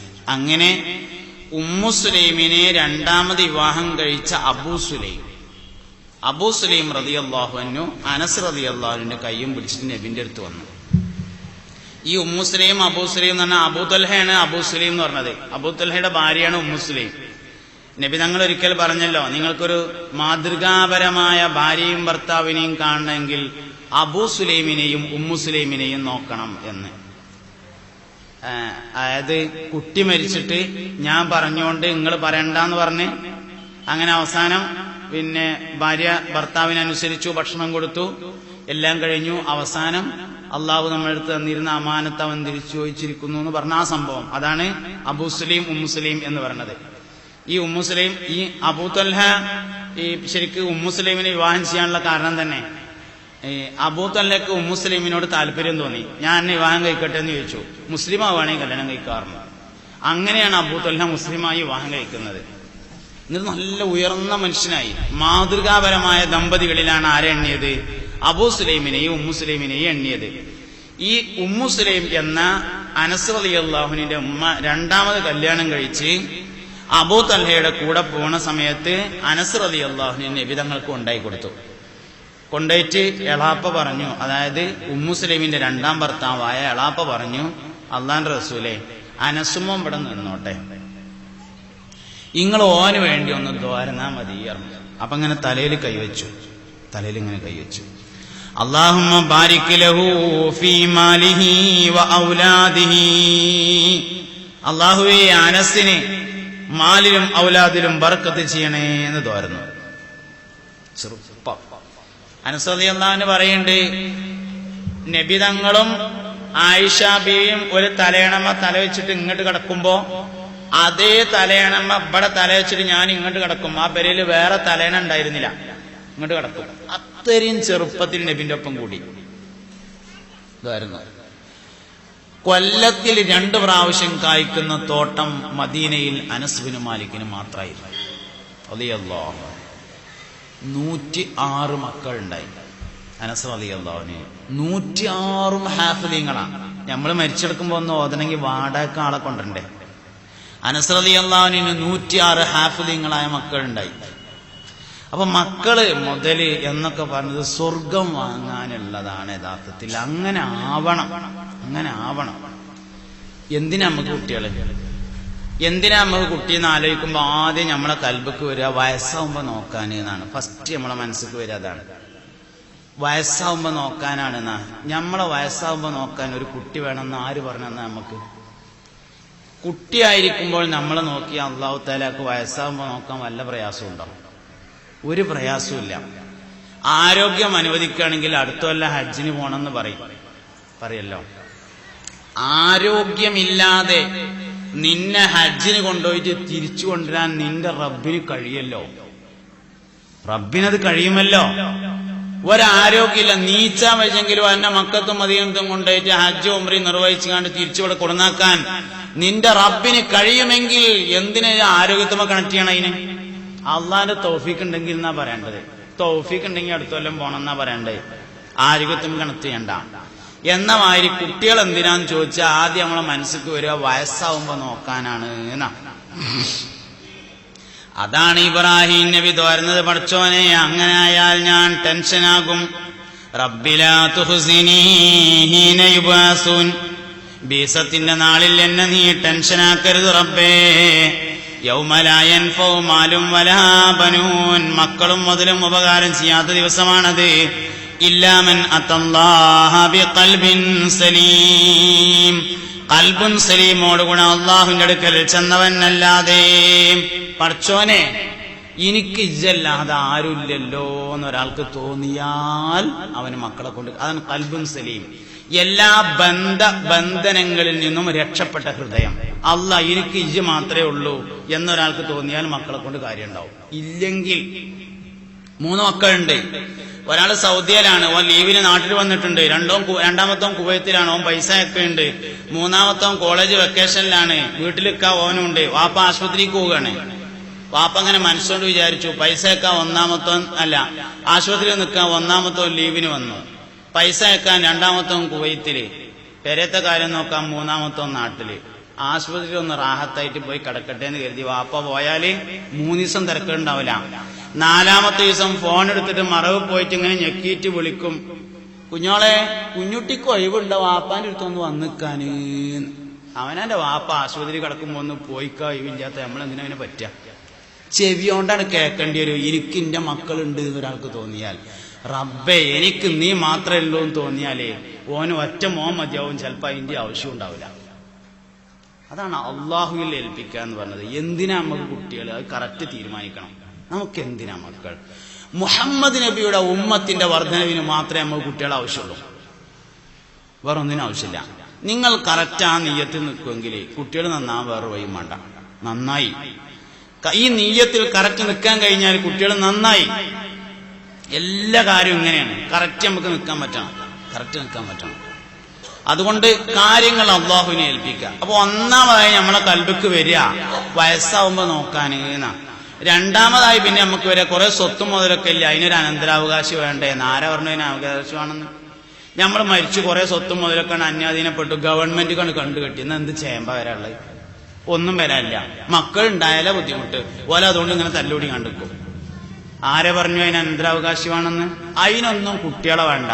കുട്ടികൾ വേണ്ടത് 120 വരി സ്വർഗത്തേക്ക് നിരന്നിങ്ങനെ നിൽക്കുമ്പോ ഓരോ വരിയിൽ ഓരോന്ന് 80 മുഹമ്മദ് നബിയുടെ ഉമ്മത്തേക്കാരം സല്ലല്ലാഹു അലൈഹി വസല്ലം. 80 വരി, അതിലൊരുപാട് മക്കളെ വേണം. അതിനാണ് യഥാർത്ഥത്തിൽ നമുക്ക് കുട്ടി. ഈ നീയത്തിൽ അതാണ് ഉമർ റളിയല്ലാഹു അൻഹു വരുന്നത്. ഉമർ റളിയല്ലാഹു അൻഹു പറഞ്ഞത്, ഞാൻ ഇസ്ലാമിലേക്ക് വന്നതിന് ശേഷം മുഹമ്മദ് നബിക്ക് വേണ്ടിയല്ലാതെ എന്റെ ഭാര്യയുമായി ബന്ധപ്പെട്ടിട്ടില്ല. നബിയെ എനിക്ക് എന്റെ വാപ്പ ഖത്താബ് മുസ്ലിമാകുന്നതിനേക്കാൾ നിങ്ങളുടെ എളാപ്പ അബൂ ത്വാലിബ് മുസ്ലിമാകുന്നതാണ് ഇഷ്ടം. അള്ളാന്റെ റസൂല് ചോദിച്ചു, അല്ലയോ ഉമറേ, എന്റെ എളാപ്പ മുസ്ലിമാകുന്നത് നിന്റെ വാപ്പ മുസ്ലിമാകുന്നതിനേക്കാൾ നിനക്ക് ഇഷ്ടപ്പെടാൻ കാരണം എന്തേ? ഉമർ ബിൻ ഖത്താബ് റളിയല്ലാഹു അൻഹു പറഞ്ഞു, അള്ളാന്റെ റസൂലേ, അതാണല്ലോ നിങ്ങൾക്ക് കൂടുതൽ ഇഷ്ടം ഉണ്ടാകുക. ഇങ്ങക്ക് നിങ്ങളെ എളാപ്പ മുസ്ലിമാണല്ലേ കൂടുതൽ ഇഷ്ടം, അതുകൊണ്ട് അതന്നെയാണ് എന്റെ ഇഷ്ടം എന്ന് പറഞ്ഞു സയ്യിദുനാ ഉമർ ബിൻ ഖത്താബ് റളിയല്ലാഹു. അതുകൊണ്ട് മക്കൾ നന്നാവണം, അത് വലിയൊരു ആഗ്രഹമാണ്. അത് നമ്മളെ നിയ്യത്ത് ആദ്യം നന്നാക്കണം. അള്ളാഹു തൗഫീഖ് ചെയ്യട്ടെ. നമ്മൾ സമസ്തക്കും അതിന്റെ അനുബന്ധ സംഘടനകൾക്കും ഒക്കെ ഖിദ്മത്ത് എടുക്കുന്നത് ആഖിറം സലാമത്താകാനാ. വേറെ നമുക്ക് യാതൊരു ലക്ഷ്യമില്ല. ഇതിന് നേതൃത്വം നൽകിയ ആളുകൾ ആ വലിയ മഹത്വം ഉൾക്കൊള്ളുന്ന ആളുകളാണ് എന്ന് മനസ്സിലാക്കിയിട്ടാണ് നമ്മൾ ഇതിന്റെ പിന്നിൽ അണിനിരന്നിട്ടുള്ളത്. അവരെ നമുക്ക് കാണിച്ചെന്ന പാതക യഥാർത്ഥത്തിൽ അതാണ്. ബഹുമാനപ്പെട്ട സമസ്തയുടെ സ്ഥാപകൻ ബാ അലവി വരക്കൽ മുല്ലക്കോയ തങ്ങള് നമുക്ക് വളരെ വലിയ നേതൃത്വം നൽകിയ മഹാനായ ശംസുൽ ഉലമ, ഇങ്ങനെയുള്ള വലിയ മഹത്തുക്കൾ, അവരുടെ പിന്നിൽ നമ്മൾ ഇങ്ങനെ പോകുമ്പോൾ നമുക്ക് റൂട്ട് തെറ്റൂല. ഇതൊരു കറക്റ്റ് വഴിയിലൂടെയാണ് പോയിക്കൊണ്ടിരിക്കുന്നത്. കറക്റ്റ്. അതുകൊണ്ട് ഞാൻ പറഞ്ഞത്, മക്കളെ എല്ലാവരും സമസ്തയുമായി അടുപ്പിക്കണം. അത് വളരെ പ്രധാനപ്പെട്ട ഒരു കാര്യമാണ്. സമസ്തയുമായി അടുപ്പിക്കണം. കേരളത്തിലെ മുസ്ലിങ്ങളുടെയും അഹ്ലുസുന്നത്തി വൽ ജമാഅത്തിന്റെയും അവസാനത്തെ വാക്കിനെയാണ് സമസ്ത എന്ന് പറയുന്നത്. അതിനാണ് സമസ്ത എന്ന് പറയുന്നത്. സമസ്ത ഇവിടെ ഒരുപാട് ഖിദ്മത്ത് ചെയ്യുന്നുണ്ട്. അതൊന്നും നമ്മൾ എണ്ണി പറയേണ്ട കാര്യമൊന്നുമില്ല. ഹജ്ജിന് പോണ ആൾക്കാർ ഇപ്പൊ നമ്മളൊക്കെ തന്നെ സൗദിയിലൊക്കെ ചെന്ന് മക്കത്ത് ചെന്ന് ഹറമിലൊക്കെ ചെന്നാല് അവിടെ തൂണിന്റെ ചോട്ടിൽ ഖുർആൻ പഠിക്കുന്ന ആൾക്കാരുണ്ടാവും. അവിടെ അങ്ങനെ ഉത്തരേന്ത്യയിൽ നിന്ന് വന്നവർ ഫാത്തിഹ ശരിയാക്കുന്ന കാണാം. ഫാത്തിഹ അവർക്ക് തെറ്റാണ്. അല്ലെങ്കിലോ പാഠം കുൽഹുവല്ലാഹ് അതിൽ 3-4 തെറ്റെന്ന് പറഞ്ഞ മാതിരിക്കാരോ ഫാത്തിഹ തന്നെ 5-6 തെറ്റുണ്ടാവും. എന്തായാലും കേരളത്തിലുള്ള ഒരു കുട്ടിക്ക് അതിന്റെ ആവശ്യമില്ലല്ലോ. തമിഴ്നാട്ടിൽ കൂടെ സിയാറത്തിന് പോകുമ്പോ നല്ല തലകെട്ടും താടിയും നീളം കുപ്പായുള്ള ആൾക്കാർ റോഡ് സൈഡിൽ ഇരുന്നിട്ട് മൂത്രയിച്ചാണ് മനരിക്കാൻ നീച്ചു പോകും. ഓൽക്ക് അറിയില്ല മൂത്രയിച്ച എന്താ വേണ്ടതെന്ന്. നമ്മളൊരു 3-ാം ക്ലാസ് പഠിക്കണേ അല്ലെങ്കിൽ 2-ാം ക്ലാസ് പഠിക്കണേ 7 വയസ്സുള്ളൊരു മോനെ വിളിച്ചിട്ട് മോനെ മൂത്രയിച്ച എന്താ ചെയ്യേണ്ടത് ചോദിച്ചാൽ വെള്ളം കൊണ്ട് മരിക്കണം എന്ന് പറയും. മോനെ വെള്ളം കിട്ടിയില്ലെങ്കിൽ എന്താ ചെയ്യാന്ന് ചോദിച്ചാൽ കല്ലുകൊണ്ട് മരിക്കണം എന്ന് പറയും. അത്രയും കറക്റ്റാണ്. ഒരു 45, 50, 60 വയസ്സായ ഒരാൾക്ക് 55-ാമത്തെ വയസ്സിലാണ് ഒന്ന് നന്നാവണമെന്ന് തോന്നിയത്. ആരോടും ചോദിക്കാതെ ഓനെ ഒതുണ്ടാക്കി നിസ്കരിക്കാൻ പറ്റും. എന്തേ? സമസ്ത ഓനവിടെ ആദ്യം പഠിപ്പിച്ചു വെച്ചിട്ടുണ്ട്. നിസ്കരിക്കാനും നോൻപൊരുക്കാനും രിദ്ദത്തിന്റെ കാരണങ്ങളും സക്കാത്തിന്റെ ഒക്കെ അടിസ്ഥാനപരമായി ഒരു മുഅ്മിൻ അറിഞ്ഞിരിക്കേണ്ട എല്ലാം സമസ്ത സമയാസമയങ്ങളിൽ പഠിപ്പിച്ചു വെച്ചു. തബറുക്കുള്ള ഒരു പ്രസ്ഥാനാണ്. വരക്കൽ മുല്ലക്കോയ തങ്ങൾ പാപ്പ ഒരു പണിയില്ലാതെ അങ്ങനെ ഒഴിഞ്ഞിരുന്നപ്പോ സമസ്ത ഉണ്ടാക്കിയതെന്ന് നമ്മൾ വിചാരിക്കരുത്. മൂപ്പർക്ക് ഏതായാലും ഒരു പണി ഉണ്ടായിരുന്നില്ല, അപ്പൊ സമസ്ത ഉണ്ടാക്കി അങ്ങനെ വിചാരിക്കരുത്. സമസ്ത കേരള ജമിയത്തുൽ ഉലമയുടെ മലപ്പുറം ജില്ലാ പ്രസിഡന്റ് ആയിരുന്ന ചാപ്പനങ്ങാടി വാപ്പൂലേര് പ്രസിഡന്റായിരുന്നു. കോട്ടക്കലുള്ള ചെമ്മുക്കം കുഞ്ഞാപ്പുവാജി എന്ന് പറഞ്ഞ ആള് ഇപ്പോഴും ജീവിച്ചിരിപ്പുള്ള ആള്. ഞങ്ങളിൽ പല ആൾക്കാർക്കും പരിചയം ഉണ്ടാവും. തൃശ്ശൂർ മെഡിക്കൽ കോളേജിൽ നിന്ന് ഇനിയൊന്നും ചെയ്യാൻ ഞങ്ങൾ പെരേക്ക് കൊണ്ടുപോയിക്കോളി എന്ന് പറഞ്ഞ് മടക്കിയപ്പോ വാപ്പൂലെടുത്ത് പോയി. തൃശ്ശൂർ മെഡിക്കൽ കോളേജിൽ നിന്ന് മടങ്ങാണ്. പെരേക്ക് കൊണ്ടുപോയിട്ട് എന്താ കാര്യം, ഞങ്ങൾ കോഴിക്കോട്ടേക്ക് കൊണ്ടുപോകാൻ നിൽക്കുകയാണ് എന്ന് പറഞ്ഞു. അപ്പൊ ഇങ്ങനെ അകത്തേക്ക് പോയിട്ട് ഒരു ഗ്ലാസ് ചായ ഉണ്ടാക്കിയിട്ട് കൊടുന്നെടുത്തു. ഈ ചായ കുടിച്ചാളി, ഒക്കെ കുടിച്ചാളി പറഞ്ഞു. അങ്ങനെ മൂപ്പരുടെ വർത്താനം അങ്ങനെയാണ്, ഒക്കെ കുടിച്ചാളി പറഞ്ഞു. മൂപ്പർ എന്ത് ചെയ്തു, ആ ചായ കുടിച്ചു. പൊടി ഉണ്ടായിരുന്നു അടിയിൽ, അതും കൂടിയാണ് കുടിച്ചു. ഒക്കെ കുടിച്ചാനല്ല പറഞ്ഞേ, ചായപ്പൊടിയാണ് കുടിച്ചോ ചോദിച്ചു. ആ കുടിച്ചു പറഞ്ഞു. എന്നാല് ഒരിക്കൽ പൊയ്ക്കോളിട്ടോ പിന്നെ പോണ്ടായിരുന്നു. ചെമ്പക്കും കുഞ്ഞാപ്പോജി കോഴിക്കോട് മെഡിക്കൽ കോളേജിൽ പോയിട്ട് പരിശോധിച്ച് നോക്കുമ്പോൾ അദ്ദേഹത്തിന് ഒരു കുഴപ്പമില്ല. ഞാൻ ഈ പ്രസംഗിക്കുന്ന സമയത്തും കുഞ്ഞാപ്പോജി ജീവിച്ചിരിപ്പുണ്ട്, ഇപ്പോഴും ജീവിച്ചുകൊണ്ടിരിക്കുന്നു. ഈ വാപ്പൂലേര് ഒരു പണിയില്ലാതെ അങ്ങനെ ഒഴിഞ്ഞടന്നപ്പോ സമസ്ത ഉണ്ടാക്കിയതാന്ന് നമ്മൾ വിചാരിക്കരുത്. അങ്ങനെ വിചാരിക്കരുത്. അള്ളാഹുവിന്റെ ആരിഫ്യങ്ങൾ, മഹത്തുക്കളായ ആളുകൾ, ഔലിയാക്കന്മാര്, അവർ ചില ലക്ഷ്യങ്ങൾ കണ്ടുകൊണ്ടാണ് സമസ്ത ഉണ്ടാക്കിയിട്ടുള്ളത്. കേരളീയ മുഅ്മിനീങ്ങളെ ഇസ്ലാമിന്റെ യഥാർത്ഥ പാതയിൽ മുന്നോട്ട് കൊണ്ടുപോകാൻ ഒരു വഴി എന്ന നിലയിൽ അവർ കണ്ടുപിടിച്ച ഒരു വഴിയാണ് യഥാർത്ഥത്തിൽ അത്. അതുകൊണ്ട് അവിടെ തന്നെ നമ്മൾ ഉറച്ചു നിൽക്കണം. മക്കളെ ആ റൂട്ടിലേക്ക് തിരിക്കുകയും വേണം. അത് സത്യപാതയാണ്, അത് ശരിയായ മാർഗമാണ്, അത് വിജയത്തിന്റെ വഴിയാണ്. അള്ളാഹു തൗഫീഖ് നൽകട്ടെ. സമസ്തയുടെ മണ്ണിറഞ്ഞ മഹത്തുക്കളുടെ കൂടെ അള്ളാഹു നമ്മളെല്ലാവരും സ്വർഗത്തിൽ ഒരുമിച്ച് കൂട്ടിത്തരട്ടെ. നമ്മളെ മക്കൾ അള്ളാഹു സാലിഹ്യങ്ങളിൽ ചേർക്കട്ടെ. ആമീൻ ബിറഹ്മതിക യാ അർഹമർ റഹീമീൻ. അസ്സലാമു അലൈക്കും. എല്ലാവരും പറഞ്ഞ സമയം കൂടിയുള്ള ഇൻഷാ അല്ലാഹ്. അത് കഴിഞ്ഞതിന് ശേഷം നമുക്ക് മജ്‌ലിസുന്നൂർ ജലിലെ കൂട്ടമായിട്ട് അസ്ർ നിസ്കരിക്കാനുള്ള സൗകര്യങ്ങൾ ഉണ്ട്. അപ്പം എല്ലാവരും ഇരിക്കണം. ആരും സദസ്സിന് അലങ്കാരമായി നിൽക്കരുത്. അതിന്റെ ശേഷം നടക്കുന്ന